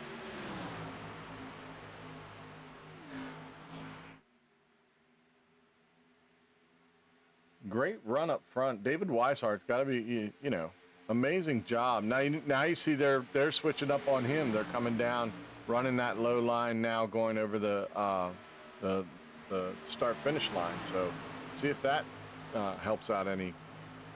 Saying one of these times it's going to get Weishart running down on the bottom of the front stretch, and it's going to allow the 12 to get a run on him going through 1 and 2. It's close to happening, but just have to wait and see. You can see them like gaining momentum, but it's just that there's, for some reason, they can't seem to break past that. I think if Wineland can get the fender, get that back fender up to his front and kind of drag him back, that might be the move, but he's not giving that up too often. So you see right in front of those guys, it's the lap car, the 7 of Brian Wasserman. And with the way these drivers have been snaking through the turns and the straights, it's going to be interesting to see how they approach this 7 of Wasserman. Momentum is going to just push them, but again, you're right. They're all over back and forth, back and forth. Looks like a massive run here from the 12. Going to use him, hopefully. Nope, he's going to tuck back in line. Boy, the 15 and the 12 looked like they had something going down the backstretch. Sure did. So Wasserman stays to the outside. Not clear is the 3 of Weishart. That's going to allow the 12 to get a massive run. A little side drafting there off of the lap car. And here we go, side-by-side battle for the lead coming into turn 1. The 12 of Wineland on the bottom. That lap car playing a big factor into this battle for the lead right now. Weiland down on the bottom, trying to clear the three. He can't do it. Oh, Weishart with the can't. run on the top, and Weiland's got to tuck back in. He's got no help, although the side draft might be keeping him in just a bit. Yeah, there you go. Pull him tight. Now this might be. Oh, contact is made! The three of Weishart is sideways, and he keeps it straight. Unbelievable job, and they're still battling for the lead. He's got to clear him this time coming down in the front. Now the question is, does Cameron stay to his back? Because as you said, this is where they can gain that momentum going down into turns 1 and 2. There's a little tap there from the 15 of Cameron Hearn. Now he's going to try and make a move. No, he's backs Got off. him out to the lead. That was a good move there. Move the 12 of Weiland to the lead, but we got a three-wide battle for the lead, boys. Hearn on the bottom, Weishart in the middle, and Weiland up top. Contact in the back. It's the hits Wasserman. Simon Fiden and Wasserman making contact. That's going to bring out our first caution of the race. Lap number 60. Just as the battle for the lead was heating up. Here's our one-to-go replay here. You'll see it coming through this time by. That lap car of Brian Wasserman made this battle for the lead possible, but it also brought our first caution. As it looks like right here, They're way apart. Wasserman's got the run, and Simon Fiden's going to come up. Or no. Oh, no. No, it's all on the 7. He gets loose there. Hard hit for, wow. Wow. That's unbelievable. And Simon Fiden was slated to be a replacement driver for Garrett Grant due to his internet issues, although the 5 has yet to experience issues with his internet. So the 45 just decided, hey, I'm going to run the race, and he was the fastest in our practice session. And That's he won the a hard pole. one to swallow. That's going to be a hard one to swallow. I just... Yeah, that is rough. So that's our first caution of the night for the California Dreamin' 210. Yeah, so AJR, you might be right. That could get the Sasquatch Award tonight. That was a little hairier than it needed to be, so not sure if I'm going to give it to the one that has been taken out with the Sasquatch Award or the one that caused it. So we'll have to think about that. Here comes the majority of the field down pit road. The only one staying out being the 56 of Christian DeBoer. Yep. This will be kind of And interesting, guys. He's one lap down. He's one lap down. That's why he stayed out. Because this is a little bit too early. If the 40 laps is what we're talking, it'd be right at 40 laps. So it'll be interesting to see how these guys carry out the rest of this. And Weiland through this pit stall. Yeah, he's still not even in this pit stall. Oh, this is a bad stop for the 12 of Weiland. He was our leader coming down pit road. There you see, that was the 15 of Cameron Hearn there, who helped the 12 get up front. There you see the 45 coming in. Honeycutt's You away. see drivers coming out pit road. Weishart with a little longer pit stop there. So put the 15 of Cameron Hearn in the lead, followed by the 23 Garrett Heath, who has not had a clean race. He's had quite a bit of contact and interesting battles with the 54 of Davey Hendricks, and moved the 3 back in the 3rd spot. AJR Racing suggesting us to come up with a Sasquatch, a hairy one, and you and I were talking about the Goodies Headache Award that I used to do with another league where we had the Lottie's Travel World You Look Like You Could Use a Vacation Award. Yeah.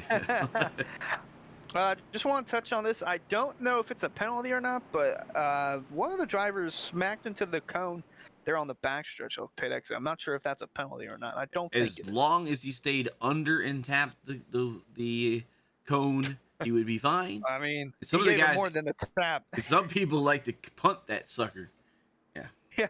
Yeah. I couldn't tell if it was Blair Patterson or Ryan Honeycutt, but one of those drivers just smacked the cone, and it's somewhere on the backstretch right now. Well, they got guys that are really quick to come and put that back. As we're under our first caution here in the California Dreamin' 210, we're going to take a quick commercial break, but you won't miss a thing. We'll be right back here for the California Dreamin' 210. We're going to have to work on that graphic there, Harold. Yeah, I guess we are going to need to do a graphic for everything. Yep. Harry Award. The Harry Award and And See, I don't know if I yeah. want to give it to Chris right now because let's be honest, it's still early. That's so far he's in the lead. Chris Seidenfaden is in the lead for the the Sasquatch Award. Go ahead and run that down there, Hunter. We'd like to thank those that are sub to the Riot Twitch channel. Here's our race recap so far, presented by Elwood Designs. Cameron Hearn's the leader. That's his first lap being led under yellow. First caution of the day. 19 drivers in the field, and Christian DeBoer with a 40.690. We'd like to welcome those back from our commercial break coverage of the Rise SimSpeedShop Cup Series, brought to you by Swift Lifestyles. Fans, be sure to visit our sponsor, Swift Lifestyles, for clean supplements that help improve your focus and gaming. Use discount code AREA iRacing, AREA iRacing, for 15% off your entire order. And we'd like to give them a big thank you to Swift Lifestyles for their support of the Swift Lifestyle Pro Series. Coming back to the green flag here, Cameron Hearn leads the way, lap number 63 at Auto Club. The guy is waving his arms frantically with a green flag. There we go. He's putting his all into that flag waving. Oh yes, he is every week. You got to give him all the credit in the world. What a wonderful flag waver he is. Oh, contact! There we go. The 91 of up. Patterson sideways down the backstretch. That's going to bring out our second caution. My, oh my. Well, they say it. Cautions breed cautions, and we just had our second one of the night. And we saw it Tuesday night, same thing. We couldn't get past, once a caution hit, that was it. Here's our one to go replay. So there you saw just contact there between the 91 of Blair Patterson and then the 4 of Matt Alverson. Not sure if he had any contact from Honeycutt. Mr. Honeycutt, oh, nope, Honeycutt got loose. Might have gone into him. No, it doesn't. Well, I don't know. It didn't look like it, but we sent weren't the close 91 enough. sideways down the backstretch, kept it off the wall. It was very close to see if Honeycutt had something to do with that. Yeah. Like it might have been a little bit of net code there too. No, nowhere close. Space. Yeah, there was nowhere close near there. So it looked like the 4 of Alverson just got loose and clipped the 91 How about Patterson.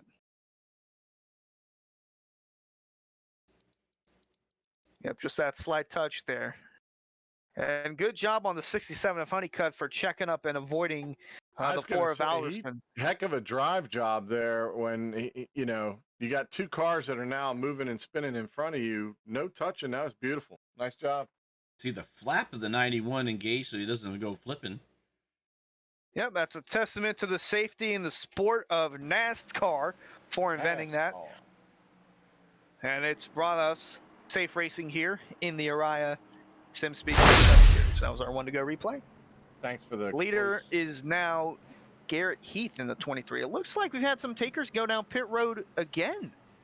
Quite a bit of drivers going down pit road, including Cameron Hearn, Davey Hendricks, Danny Ware, Jacob Bell, Eric Weiland, Matt Alverson, and Blair Patterson. Very It's like interesting. Fuel.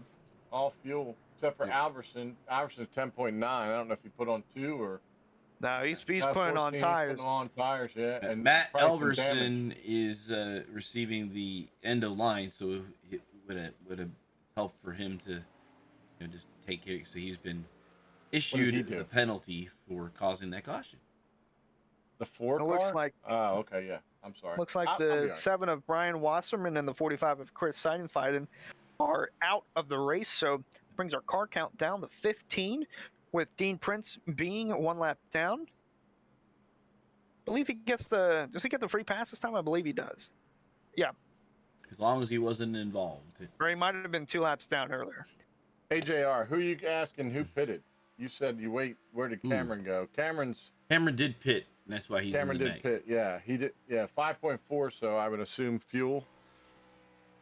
Oh, that's a pretty look. Yeah. From Cameron Hearn on back, those drivers pitted, except for the 99 on your screen, Dean Prince. He has yet to pit.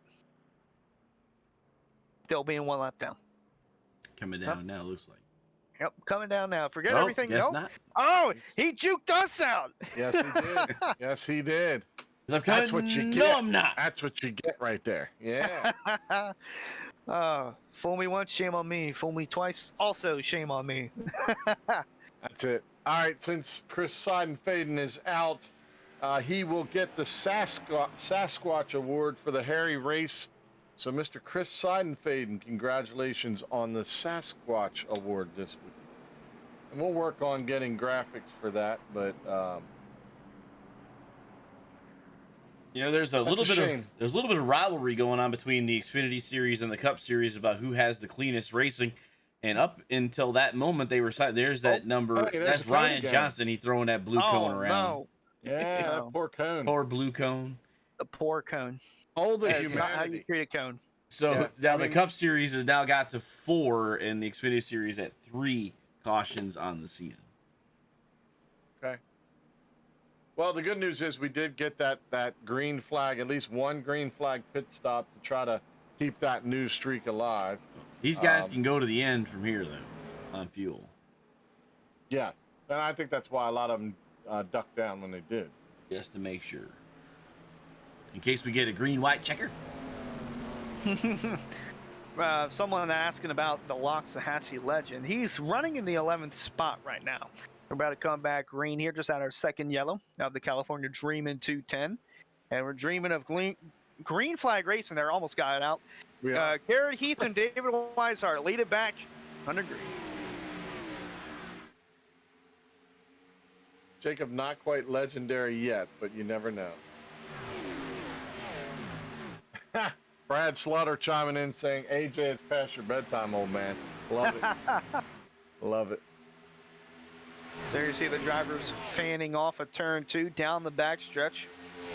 See a side-by-side battle there. Weishart with a run underneath the 23 of Heath as they're going into turns 3 and 4 right now. Give the lead to Weishart, who clears Garrett Heath with ease.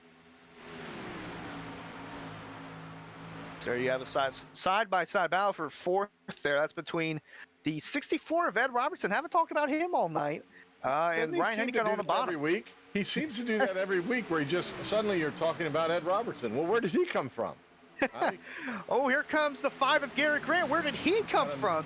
He had contact earlier with his teammate Tyler Hallman, took him out of the race, but the 5 keeping on. So now he's got help behind him in Robertson.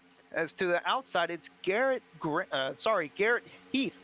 The two Garretts are going at it, going into turn 3. Give Grant the spot, and then put Robertson in the 3rd, with Heath falling back to 4th, now being challenged by Honeycutt. Or Honeycutt's going to think twice and stay behind him, give him a run down the front stretch. Mr. Ed gets pulled along.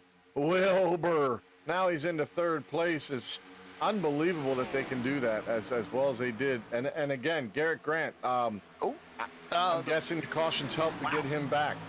The 4 of Matt Albertson just put down the fastest lap with a 40.571.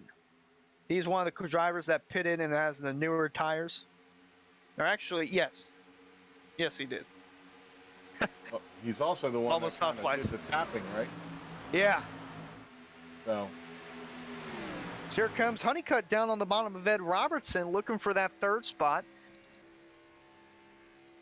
So there you see, there's the 3 of David Weishart. Let's go through your midway rundown presented by SimSpeedShop. I'd like to give a big thanks to SimSpeedShop for their support of the SimSpeedShop Cup Series this season in Orion. And racers can visit our website at www.simspeedshop.com to find multiple items to complete their virtual racing gear, such as button boxes, wheels, racing gear, and more. That's www.simspeedshop.com. Go ahead and give our halfway rundown when the yellow came out. David Weishart currently leading. He's led about half of the lap so far. Had a bit of interesting battles between him and Seinfeld, and then Cameron Hearn, Eric Weiland. Just crazy racing, but Garrett Grant, that's his teammate. They almost looked identical, the cars. So Weishart in the lead. Garrett Grant, his teammate, in 2nd for the Sampson boys. Not too much to say about him other than the contact with Holman that got him out. Not much to say about Ed Robertson. He's Mr. Ed. kind of been in the back of the pack, just chilling, and then right now, as soon as he gets to the top 5, well, now he's close to the bumper of Garrett Grant, but he's had a solid night so far, staying out of trouble. Mr. Honeycutt wants to take a little inside there in the 67 from Mr. Ed. Mr. Ed still not giving it away. Honeycutt's tried that a few times, not really working yet, but I'm glad to see he's running really well there. Yeah, but to the inside now is Garrett Heath in the 23 car. He's had quite a bit of contact earlier, most notably with the 54 of Davey Hendricks, which led to our second incident of the race, really. First under green, resulting in the DNF of Tyler Holman. Oh, a little love tap there from Cameron Hearn in 6th place in the 15 car, and he's had an up and down night. He's been just about everywhere you can imagine, so keep an eye on him. I would imagine come the end of the race, he's going to be there. Behind him, Christian DeBoer, he went on a little bit of a strategy on his own, pitting about 7 laps earlier before the leaders on our first and only stint of green flag pit stops so far. He was fading towards the back and then had that strategy that's brought him up into the top 10 since. Another one here is Blair Patterson in the 91. Haven't talked about him a lot, driving in the South Point Casino. That's a good-looking paint scheme, and he's had an interesting night so far as well. Yes, indeed. On the driver behind him, they've also had an interesting night as well. They had a little contact there that brought out our most recent caution, but right now Matt Alverson currently in the 9th spot. Rounding out the top 10, the Skittles car, the 54 Davey Hendricks, one of our winners already this year, trying to make that move underneath there on Alverson. So they're going to put his nose out there, but great run by Davey right now as well. And he's still battling with that 4 of Alverson there as they're side by side for the 9th spot. Meanwhile, up in front of those guys, they're all single file chasing the leader, David Weishart in the 3. Got a couple guys chiming in on the chat. We didn't miss you guys. We just wanted to do the rundown. You got a shout out from Mr. Blair Patterson, Rowdy Burns. Always car in the wall. That was Patterson in the 91 coming out of turn 4. He smacked into the wall. Maybe I should stop talking about it. Yeah, now they got passing going on behind him. It's Alverson and then the 54 of Hendricks. Hendricks really close to that 91 machine. Interesting to see who's coming to the front right now. Yeah, Ed Robertson's now fallen to the 7th spot outside of the top 5. Moving into the top 5, though, is Christian DeBoer in the 56. Honeycutt dropped back a little bit, so I guess he's going to try to get himself back up in there. It's interesting to note, Cameron Hearn and Christian DeBoer have 4 laps fresher tires. They were amongst the drivers that pitted under that most recent caution. Yep. But their pit stops look like it was fuel only, although they are racing like they have fresher tires. Which makes our life even more interesting as we call the race. Back to Rowdy. Rowdy, yeah, we're glad we can keep you going through work. I know we did it for you last week. We'll keep doing it for you this week. AJR, yeah, I'm a little worried about you still, but and he told Brad Slaughter, Brad, you cannot tell his mom that he's up late, okay? So keep that to yourself. That's right. Keep it to yourself. What happens in California stays in California. That's right. And I'm going to go ahead and give the See What Happened Award to the 99 Dean Prince, because if you weren't here watching us at the beginning, Mr. Prince decided that scrubbing the tires meant going to the wall and taking somebody out. I don't think he meant to do it. It just happened, so he gets the See What Happened Award. So that's it for my awards tonight, boys. Just like what had happened was the 15 of Cameron Hearn took the lead at one point, but the 2 teammates of David Weishart and Garrett Graham worked together and got past the 15 of Cameron Hearn, although Hearn trying back on the bottom, trying to get a little bit of a side draft there. He's just going to tuck in behind. They're swerving all over behind. Got Garrett Heath in the 4th spot, move Honeycutt to the 5th spot, and drop Christian DeBoer to 6th. Interesting thing about Hearn is Hearn swept Homestead in the Xfinity and the Cup Series last week. He's looking to do it again here in California. Ryan. Honeycutt almost had a little bit of an opinion on that. Put the chips down, Ryan. Put the chips down. Goodness gracious. No more finger food for the 67. That's one of the differences in running the bottom and the top. When you're just on your own, you have no one behind you. So if that run of yours doesn't clear in front of the driver you're battling against, it's going to cost you. And it cost the Honeycutt there. Top 5 spot. He's currently 7th, right behind Ed Robertson in the 64. And then right behind those guys, leading the second pack that's a little bit of ways back, is none other than our own Jacob Bell, who's now running the bottom, trying to get into that draft, and it looks like he did. I was going to say, he gained a lot of momentum coming off of that turn, didn't he? Yeah, you can bunch this pack up to, I'll say, about 12th on, yeah, 12th. So top 12 are right now in a pack. Well, Mr. Ed about to head back to the sorry, the stables. top 10. Yeah, The top Mr. 10 Ed's are in the about- pack. No, Ed Robertson just taking the low line around. Man, oh man, we still got over 30 laps left. Actually, Yeah, no, 20. My apologies.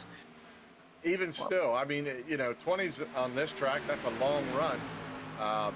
And we've seen all kinds of excitement tonight. There you Yep, go. DeBoer on the outside trying to pass Garrett Heath in the 23. Still side by side. Cameron Hearn there in the back looking like, all right, what are we going to do? Who's going to help me out here? Because they're still side by side trying to battle for one another. Heath there on the bottom trying to get the run underneath the 15 of Hearn. Hearn trying to clear the 56 of DeBoer from getting a run. DeBoer's going to give him a massive shove here as they come down the front stretch. It still truly looks like you can start to take that run down low, but there is nothing to help you get up from there, and you can't take anybody. But now Garrett Grant in the 5. We saw these two working with each other at Homestead, and it was Grant pushing the 3 of Weishart, but Weishart just couldn't get anything going at Homestead, and Grant just went ahead, passed him, a few more others, and then went ahead and tried to get the win, but could not quite do it. Cameron Hearn took the win instead, but it seemed like when they were working together, it was going to be the 3, then it turned into the 5, then it turned into the 15, which, oh, by the way, that's our top 3 right now. Exactly.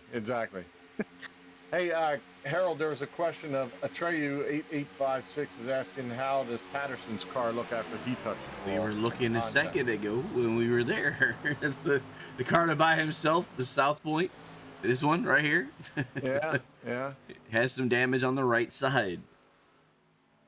I wasn't looking at him. I was looking at everything else. Do you see that damage on the right side of that Ford Mustang?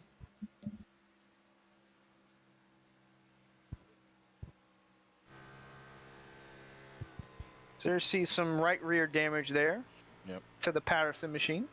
Patterson is currently 13th on the track. You're sounding really slow. His laps are looking as slow as he sounds, probably. We're having a hard time getting that engine to kick in. Meanwhile, back up front, it's the 3 of Weishart, who stretches gap now to over 3 car lengths over the second place driver in Cameron Hearn, who took the second spot away from Garrett Grant. Yeah, he split the teammates up. Gonna attack them. You might as well take them one at a time, right? Indeed. And top 3 are running the bottom, although you see, oh, we got some pit stops here. The two teammates, Sampson teammates in Weishart and Garrett Grant coming down pit road. Interesting strategy call there. Yeah. They do have a set of tires. Maybe that's what they're Right. looking to grab with 20 laps to go. It is a long track. They've got time to do it, and they also have, since they are teammates, they can certainly get through it. Meanwhile, battle for the lead here. Hearn on the bottom, DeBoer up top, and his help just, it's kind of teeter-tottering which lane he wants to go in. So give the lead to Christian DeBoer in the 56 for the moment. I think the 15 might be making a pit stop, although he can't quite get back in line. Honeycutt pushing, there There he goes. Whoa. Wow. Cameron Hearn jumping up in front of Jacob Bell. They're still making contact. Whoa! That's the 12 of Eric Weiland there, down to the bottom. Knew it was going to happen at some point on the front stretch, where contact was going to be made. The boss got a window full of that, didn't he? Indeed. Oh, man. Seriously, coming on the racetrack. I believe that's the 3 of Weishart. Yep. Weishart trying to stay on the lead lap. Garrett Grant just in front of him. With fresh tires, you'd hope he'd be able The to. board there on the bottom, looking like he's going to come down pit road also. Yep. So give the lead back to, give it to Ryan Honeycutt. Never had it yet, so let's give it to him. Shout out to Mr. Honeycutt. He's clearly put the sandwich down, put the hammer down, and now he's out in the lead. Good job. Now this is interesting here because in our first run, we saw drivers go 40 to 42 laps on a run under green. So what I'm assuming is these guys are banking on another yellow to come out.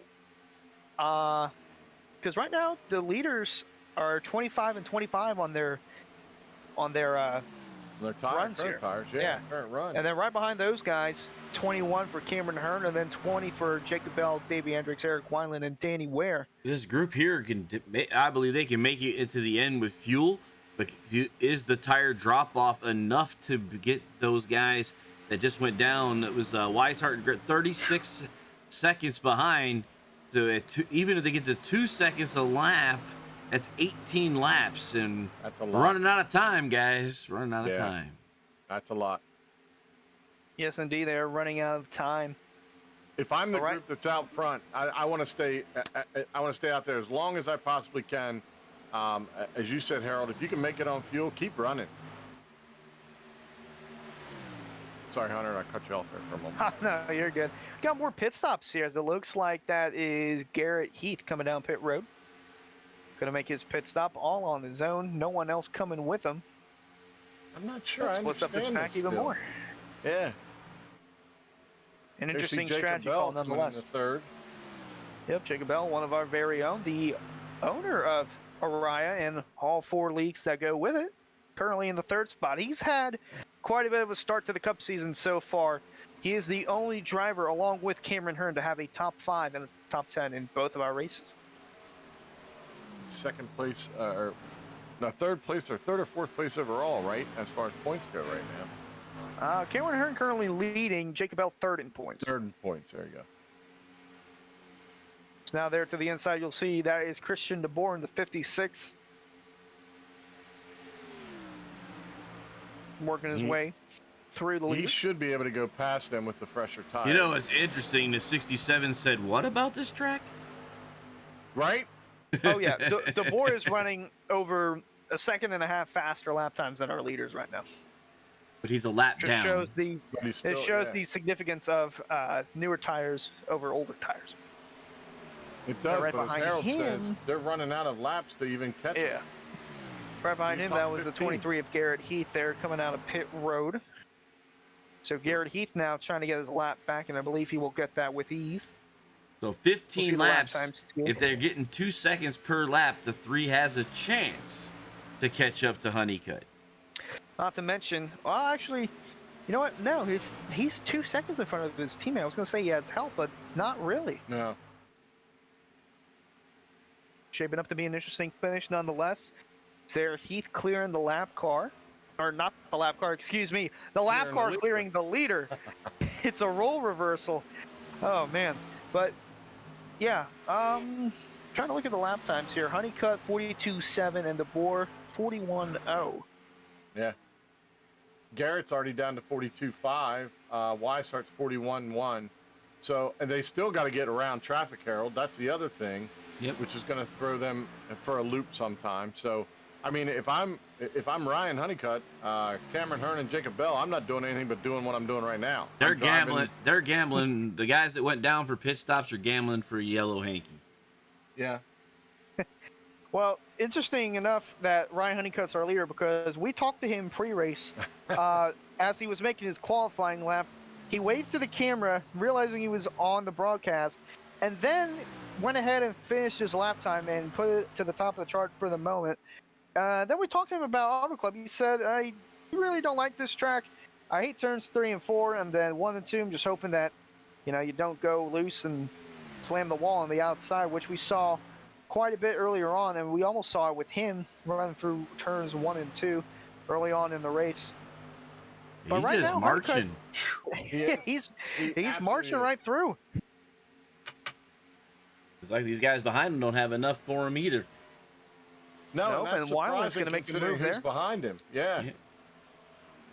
I got Cameron Hearn, who won last week at Homestead, and then Jacob Bell, who's currently 3rd, right, not only on the leaderboard, but in the points as well. And behind him, Eric Wineland and Ed Robertson in the top 5. Weishart's still running in the 41s, but there's no way now. I mean, you're 12 laps 12 to go? laps to go. Yeah. Yeah. Weishart is running about 1.4 seconds faster than our leader, Ryan Honeycutt, although he is 27 seconds behind. Yeah, there's Just not enough time. He It gonna was an need a interesting call miracle. nonetheless. Miracle. He need a That's right. miracle. That's what he needs.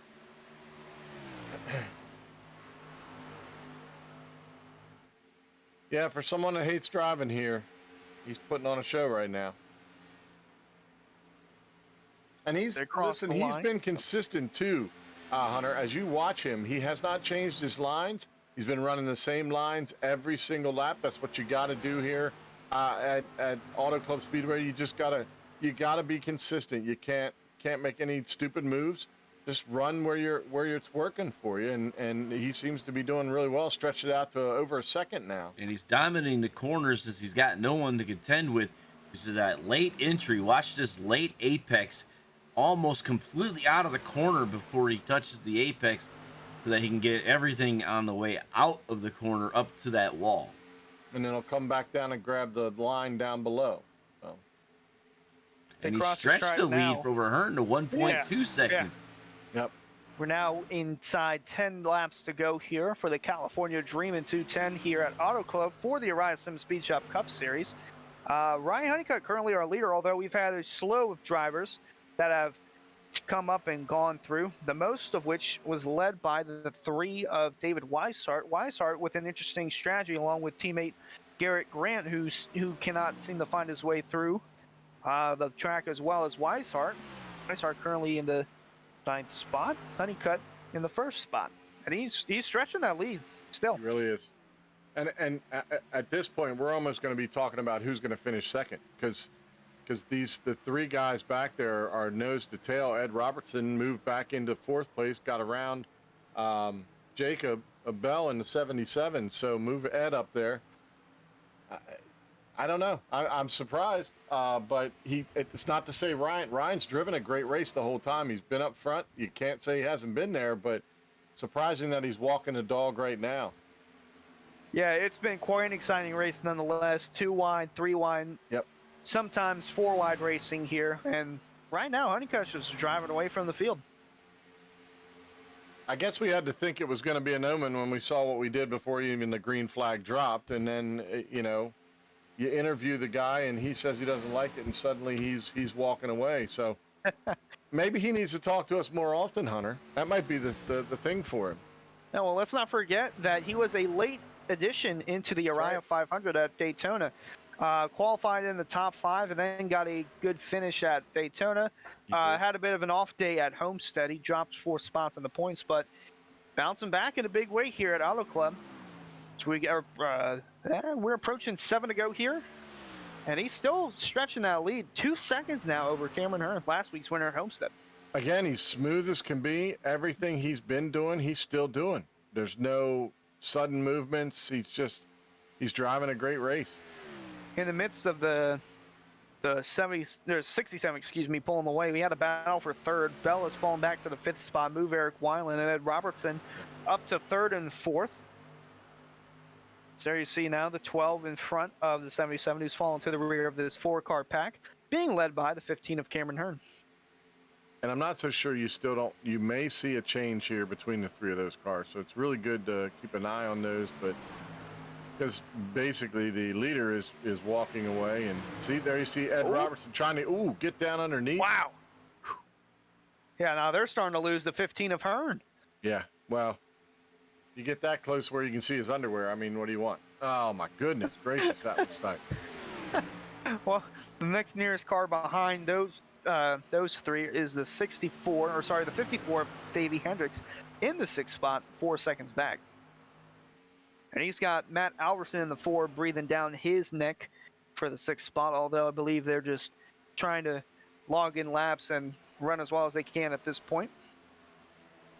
Wineland close to the bumper of the 15. Move. Yeah, Wineland going back to that move that he did before to see if he can get his fender up there to the rear side of. Yeah, he's got a heck of a run here. Yep, here comes the 12, although he's got no help there. We had a driver down pit road. It was Honeycutt. Ryan Honeycutt just pitted from the lead. So they're crossing the stripe here. What? 5 to go. An interesting call. I believe they might be low on fuel. I was just about to touch on the topic of maybe they're pitting for fuel. 38 laps. I mean, he shouldn't be, but he did say 40, right? Well, another driver that's gone 38 laps is Ed Robertson. He's currently in the 3rd spot. So all of a sudden, the 12 of Eric Wineland finds himself in the lead, just passing the 15 of Cameron Hearn. An interesting twist here as we're approaching 4 laps to go here in the California Dream in 210. I just don't. I'm speechless, and that's saying something because that almost never happened. And we heard from Honeycutt earlier where he said that the fuel run was about 40 laps or so. And we saw before the green flag pit stops that drivers were going about 40 to 42 laps. So I'm really shocked to see Honeycutt pit in this situation. So move Jacob Bell now to 3rd because all of a sudden the 64 is slow. Although he's keeping it going, he took the top, and that was an interesting take there from Robertson. I think he was just trying to get momentum to see what he could do. Little wiggle there from the 15 of Hearn. Wineland got that fresh air, got that clean air out front, got around Cameron. He was doing the move that he typically was doing but got a really good run off of 4, and that's what led him to get the lead here. 3 laps to go now as Eric Wineland leading the Snake down the front stretch into turn 1. Cameron Hearn, last week's winner at, almost at Daytona, last week's winner at Homestead, looking to go 2 in a row here, making it 3 in a row for the VRA boys. Honeycutt dropped all the way to 12th, took 4.7 seconds, so clearly it was gas only, but wow. Wouldn't necessarily count out Jacob Bell just yet. He might be working on something with Ed Robertson where they could make a push on the last lap. We saw that at Daytona with the last lap pass, which Cameron Hearn would have won had it not been for his teammate Davey Hendricks pulling out and making a move and taking the win at the very last moment. As we're on 2 to go now, and Robertson is in pit road. He's low on fuel also. How about that? The rest of the guys up front are 37, 38. I mean, they should have enough. Nobody seems to be panicking right now, but does the 77 watch those two beat each other up and then come by him? Jacob Bell pushing down the backstretch there. Now he's on his own. I think the only way the 77 is going to have a shot is if he works with the 15 to get up past the 12. Hearn trying to ride it on the top, the 12 of Wineland down on the bottom. 15's going to run up top. Not enough. Oh, he shuts the door on him. He's right there. He's Contact got him is on the tail. made. 1 to go here at Auto Club for the California Dream at 210 in the Araya SimSpeedShop Cup Series. Eric Wineland leading, Cameron Hearn right behind, Jacob Bell in 3rd. So heading into turn 1 and 2 for the final time. Well, I tell you, does he get that run again? And if he does he put the bumper a little harder next time? It looks like the Hearn machine's going to the outside. Oh, riding on board with the 12 here. Eyes straight ahead, calm as can be. See if the 15 can make a move here. This is where it's going to happen. Here he comes, the 15 of Cameron Hearn. And here comes the 12 of Wineland down on the bottom. It's going to be a side-by-side battle here coming to the line. Wineland on the bottom, Hearn in the middle. Jacob Bell going to go in the grass, side-by-side at the line. Who's it going to be? What a finish. Spinning and winning is the 12 of Wineland. What a finish. Goodness gracious, you couldn't have scripted that any better. Heck of a run by Cameron down low, and then, oh my gosh.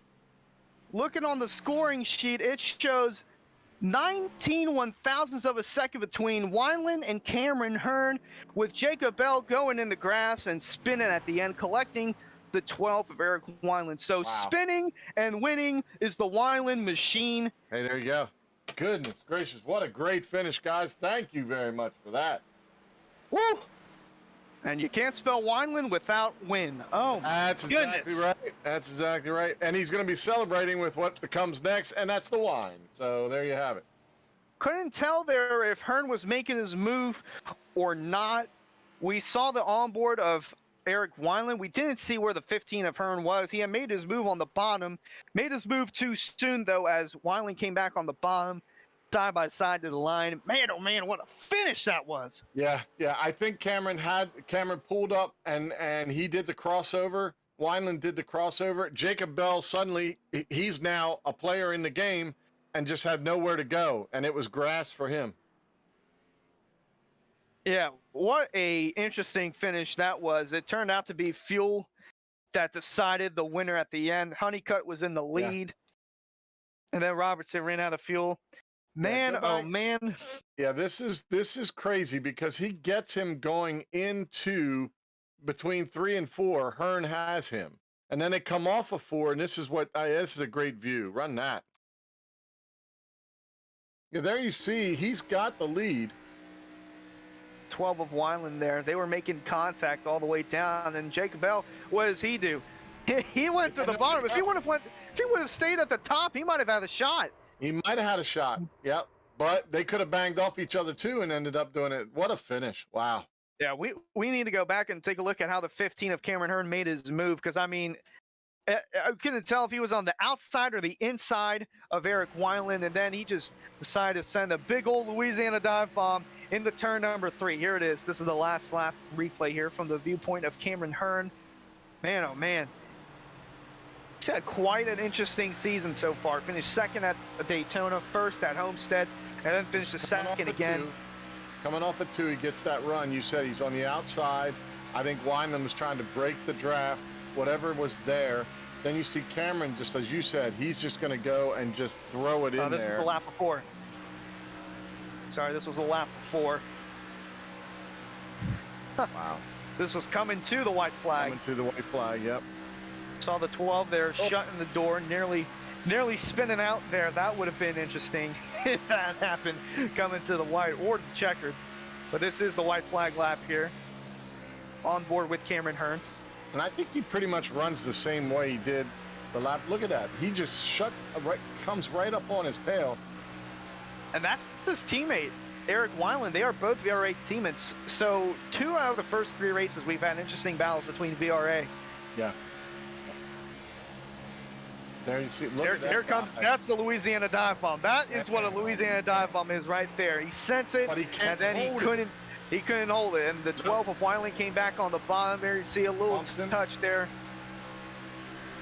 Then he's trying to bump there. Contact was made. Oh. It wasn't enough though.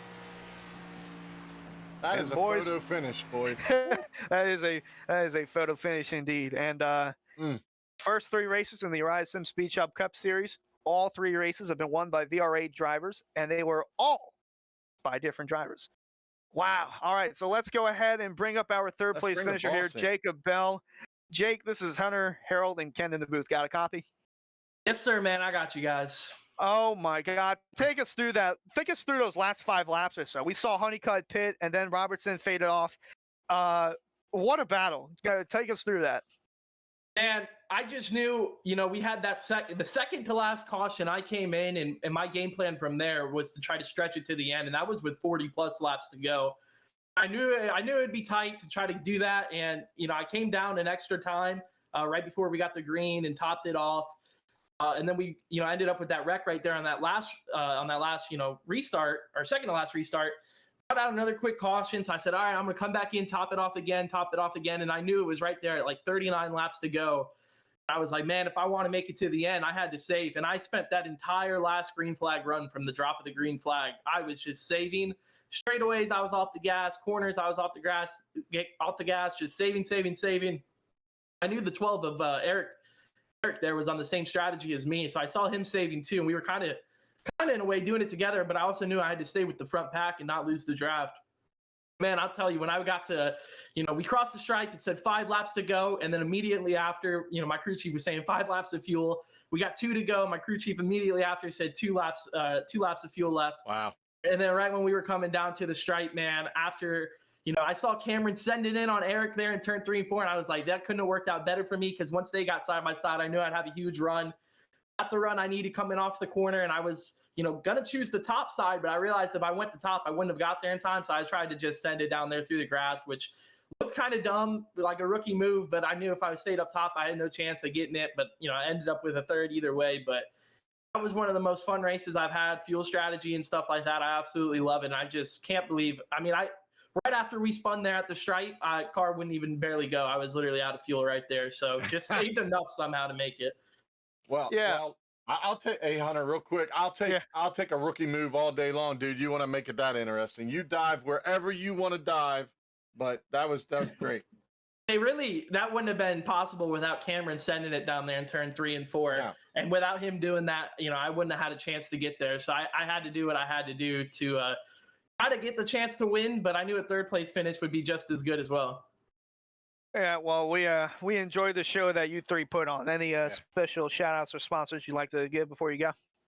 Absolutely. I just want to thank everybody over here in area and Hunter and Ken, Harold. Obviously, you guys do an awesome job putting on the show on Thursdays, and this broadcast has been awesome. I want to thank Lodgebox for helping sponsor this machine, and also the Lodgebox series on Wednesdays. Wax Electric, Todd Wax, he helps us out a bunch, and also Rick's Hot Sauce. Make sure everybody watching go to rickshotsauce.com. You guys can try some of our cool sauces they got working up. All right, that was third place finisher Jacob Bell. Thanks, Jake. No problem, guys. Thanks. Right. Whew. I'm still trying to catch my breath after that one. This ought to be interesting right here. Yeah. This is the 15 of Cameron Hearn. Third race in a row where he's gotten a podium finish, this time in the second position. Cameron, it's Hunter, Harold, and Ken in the booth. Got a copy? Yeah, I got you. Oh, my gosh. Well, we were thrown off guard by Ryan Honeycutt saying, I believe the field runs about 40 laps or so. And then he pits out of nowhere, kind of bringing the battle between you, Wineland, and Jacob Bell. Take us through those last 5 laps. Yeah, but I think everybody was clutching it and saving fuel.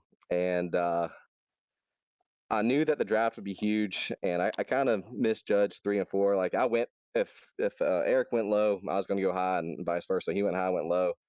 And I felt like if I could have just got on the brakes a little harder and kind of made him get into the back of me, bump me a little bit, or check up, that was my chance. But it was a hell of a finish. Like I didn't know. I felt like all 3 of us had a chance of winning it going to the final corner. And I mean, like that finish is what you'd get at a super speedway. And after all these laps, green flag runs, to have that close of a finish is awesome. And everybody raced pretty clean there at the end, and that's what it's all about. Yeah, I noticed in the lap before you did that move where you kind of took him to the outside down the backstretch and then into turns 3 and 4. It sucked you right up to the back of his bumper, rode along with him, and then I guess you kind of said, "Okay, gas be damned, you're going to do what you're going to do."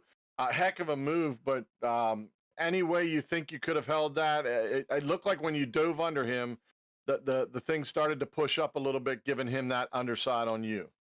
Yeah, I think if I would have honestly gone in just as hot, but used more brake to kind of keep me pinned down, because I knew that once I went low, he was going to cut back down the track, and I was trying to position my car to be there. And I left just enough room for him to be able to get back through there. And then after that, my only hope was that maybe Jacob, with the draft being so huge here, maybe he'll stay up behind me, but he's going for the win too, right? So all 3 of us going for the win. But it's awesome. I waited with this package. I didn't want to do it the lap before, because if I do it too soon, I could come in third. I knew that if I did it wait till last lap, last corner, that's my best chance of winning, I thought. But hats off to Eric. He drove a hell of a race, smart race, and it was awesome battle with him and Jacob. Yeah, what you did on the last lap is what I call a Louisiana dive bomb, in which you just do a full-on send, giving it your all, and it almost worked out for you. Any special shout-out sponsors you want to give before you go? Yeah, man, I thank you guys for the broadcast as always. SimSpeedShop, Northern Capital Lodgebach, and Swift Lifestyles. All my teammates, Eric tonight, congrats on the win. Davey coming home 4th, I believe. Danny just outside the top 5 and 6th. And Delonte, he had a penalty. I had a pit road infraction. I think he had to stop in the pits for 40 seconds, which killed his run. But I think he had been there battling, because he saved a lot of fuel the whole run. And then Scott, he started the race. I think there was a mishap before he got the green flag. He had quite a bit of damage, so bad luck for him. But overall, for VRA, I feel like a great showing, and I appreciate the guys coming in week and week out. And I guess the message out there, if people that watch it, if you enjoyed the racing, you have iRacing, hop on in and participate. It's a hell of a time, and you get to have some fun. And then the next day, get to watch it again, the broadcast if you want to, which is awesome. So just hats off to you guys. I really appreciate it. I say that a lot, but you guys do a hell of a job. I've been on a lot of different series, a lot of broadcasts over the years, and you guys do an awesome job. And it's on par with what you get with real life racing, and I appreciate you guys doing such a good job. Wow, appreciate that. We appreciate you, Cameron. Second, first, and second so far, the finishes on the year. If trends go the right way, looks like you're going to be in victory lane next week. Good luck, Cam. I appreciate you guys. Have a good night. Yeah, man. You too. All right, that was the 15 of Cameron Hearn, and now we move on to our race winner there, spinning and winning the 12 of Eric Wineland. Eric, this is Hunter Harold and Ken in the booth. Got a copy? Yes, sir. I got you, gentlemen. Oh man, just take us through those last 5 laps because we thought Honeycutt had this in the bag. He said earlier that the field run was about 40 laps or so. We saw they went over 40 laps on our green flag run, and then he pitted with 5 to go, which brought you into the battle for the lead with Cameron Herm. Kind of take us through that. Well, one, I'm glad I don't have Honeycutt's fuel mileage because 40 laps was definitely not the fuel window tonight. We were much closer to 35 to 36. You saw in that first run, I said we were just going to do 35 the whole way because that was going to put us right at the end of the race in terms of splitting it even. But things played out totally differently there. Huge shout out to the guys at VRA, Cameron, Delonta, Davey, Danny, and even the guys that weren't racing with us tonight, but still support us out there. AJ, Allen, Brad, all those guys. That was a ton of fun. I told them when we went in there, I said, guys, you save one lap, and we'll make it to the end. And we were able to do so. And to come around to your 5 to go portion, 5 to go, I said I'm let loose. I had enough fuel to make it to the end. I thought the whole goal was to try to build a gap enough that I could get away from Cameron and Jacob. Maybe hope that they were still trying to save fuel, but that turned out to not be the case. And then we probably had the best finish in Area iRacing League history for quite a while to come. Yeah, I think it's gonna be tough to top. Yeah, man, I don't doubt that at all. I was gonna ask you the question, but you kind of answered it. How much were you dragging, braking, and pedal at the same gassing at the same time? You knew what you had going forward. The lap before the last lap, Cameron had caught you, put his front end on your bumper, so you had to know he was there. But take us through. You saw him dive down. Did you think there's no way he's holding it and I'm just going to go back underneath him, or what's your mindset going 3 and 4? 2 to go when he pulled up, I was like, oh, this is going to be fun, but it's going to be tough. I knew I wanted to be in the lead, contrary to what probably the rest of the guys thought, because it was probably more beneficial to be in second. I felt like I had a better chance at trying my luck at blocking. So I wanted to get myself out front there, and it almost didn't turn out very well. If it weren't a teammate, I probably would have got turned off 4 coming to the white because I faded low thinking Cam was going to move low, Ken, and he didn't. He stayed up, and I tried to get back out there to him, and I almost got turned. He cut me a break there. Luckily Jacob didn't get too much of a run on him from that. And it was a deja vu of what happened to Cam and Jacob earlier, which gave me all that front end damage, which definitely didn't help things. But yeah, then the final lap, I was like, I just need to hold him off. Going into 3, you pick your poison. Do you want to go bottom, force him top, make him go the long way around, or try to cross him up if he sends it? And he sent it, and he did everything he could except maybe having a little more break in it to get it to just stay down a little bit more. I had the slimmest of margins to try to get inside of him. I know I used Cameron up there pretty good off 4, and then the rest of it was just, hey, pick the bottom and hope you hang on, drag him back with the side draft, and then just get away. I went straight to the grass, and I was like, I'll hold the grass the rest of the way. And all of a sudden, Jacob showed up behind me, and I was like, I didn't think that was going to be the move that he needed to do to try to win the race, but I was appreciative of the help till he decided to go through the grass and wasn't even going to be a part of the finish, other than just spinning and making it absolutely epic here on the channel. He called it his rookie move, is what he called it. He called it his rookie move. I don't know what you call it. Looks like he was mowing the grass, but what a finish between the 3 of you guys. And Jacob, there's no way Jacob's going to hold on that deep into the grass, so you knew he had to come up and get you. Oh, absolutely. I mean, you got to admire the effort that all these guys put out there tonight. Davey was able to save enough fuel, even with quite a bit of damage on his car. Alverson had damage, I believe, up there too, and he was able to save enough. And of course, Danny as well. I knew we played the strategy right once Samson pitted. I said, guys, make sure you just have that lap saved. And honestly, I don't think any of us started saving the lap till about 15 to go. We really worked to make sure we saved the lap. And all it did was take 10 laps to make sure we had enough to get to the end. Yep. I still was good for another half lap. Had 0.2 of a gallon left when we crossed the line. I spun out there. being from Pennsylvania, I gotta say you're representing the state very well. The Altoona, Pennsylvania native brings it home, spinning and winning. Eric Wineland. Any special shout out sponsors you want to give out before you go? Oh yeah, absolutely. Thank you for that, Hunter. Yeah, huge shout out to Elwood Designs for the awesome paint schemes, week in and week out, no matter where I run. Especially here in area iRacing, he kills it every week. SimSpeedShop for being the Cup Series sponsor, and of course Lodgebog, Northern Capital, Swift Lifestyles for helping this league get off the ground. It's been incredible what these guys have built as a base foundation only 3 weeks into the season, and it's already showing a ton of potential out there. Huge shout out to you guys here at One to Go Studios. I know Cameron was serenading you guys quite a bit there. I pretty much absolutely appreciate it. What you guys are able to do and put on for us, it makes it great to go back and watch it. Absolutely a great time. And then, huge shout out to the guys at VRA for helping me out, helping me learn things, and making me a better racer, along with pushing them to be better too. And only one way forward, and that's up here, and getting a couple more wins for the playoffs. Yep, we'll let you celebrate your win there, Eric. Thanks for coming in the booth. I appreciate it, Harold, Hunter, Ken. You guys have a great night. Thank you. Thanks, man. Alrighty, you too. That was Eric Wineland, your race winner here at Auto Club for the California Dream in 210, and he dreamt of a win and got it over his teammate Cameron Hearn, coming home second. Jacob Bell, our very own, finishing third in the podium spot. Davey Hendricks, after the contact he had, he'll settle with fourth, and then rounding out the top five is Matt Alverson in the four. Danny Ware bringing it home in six. David Weishart played the fuel game but didn't play it right. Garrett Heath, Christian DeBoer, and Garrett Grant. Somehow he got up there late in the race, was up in the hunt, but had to drop back when he took fuel too. And it's a heartbreaker for Ryan Honeycutt, leading with 5 to go, having to pit, running out of fuel. He's going to settle with 11th. Right behind him, Ed Robertson, kind of in the same boat, just a lap or two behind, finishing in 12th. Behind him, Blair Patterson, Delonte Ballard, and Dean Prince, the top 15. Chris Seidenfaden had that problem where he got taken out. Brian Wasserman had a rough night. Tyler Hallman, nowhere to go, couldn't do anything about it in 18th. Scott McClendon in 19th. And, of course, our Rand Swan, who never even ran.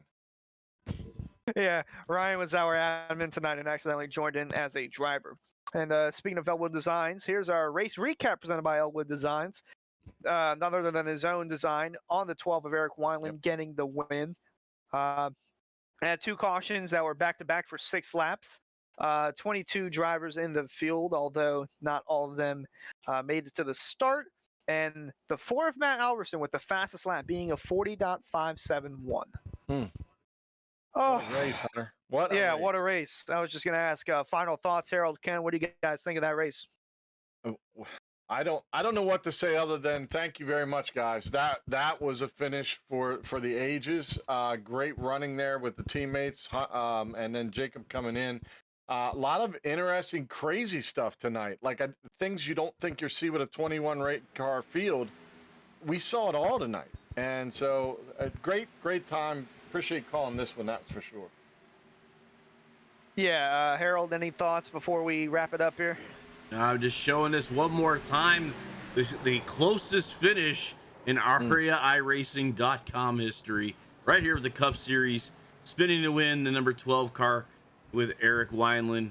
And he was calling the race last night with us in the Xfinity Series. So what a great job by him.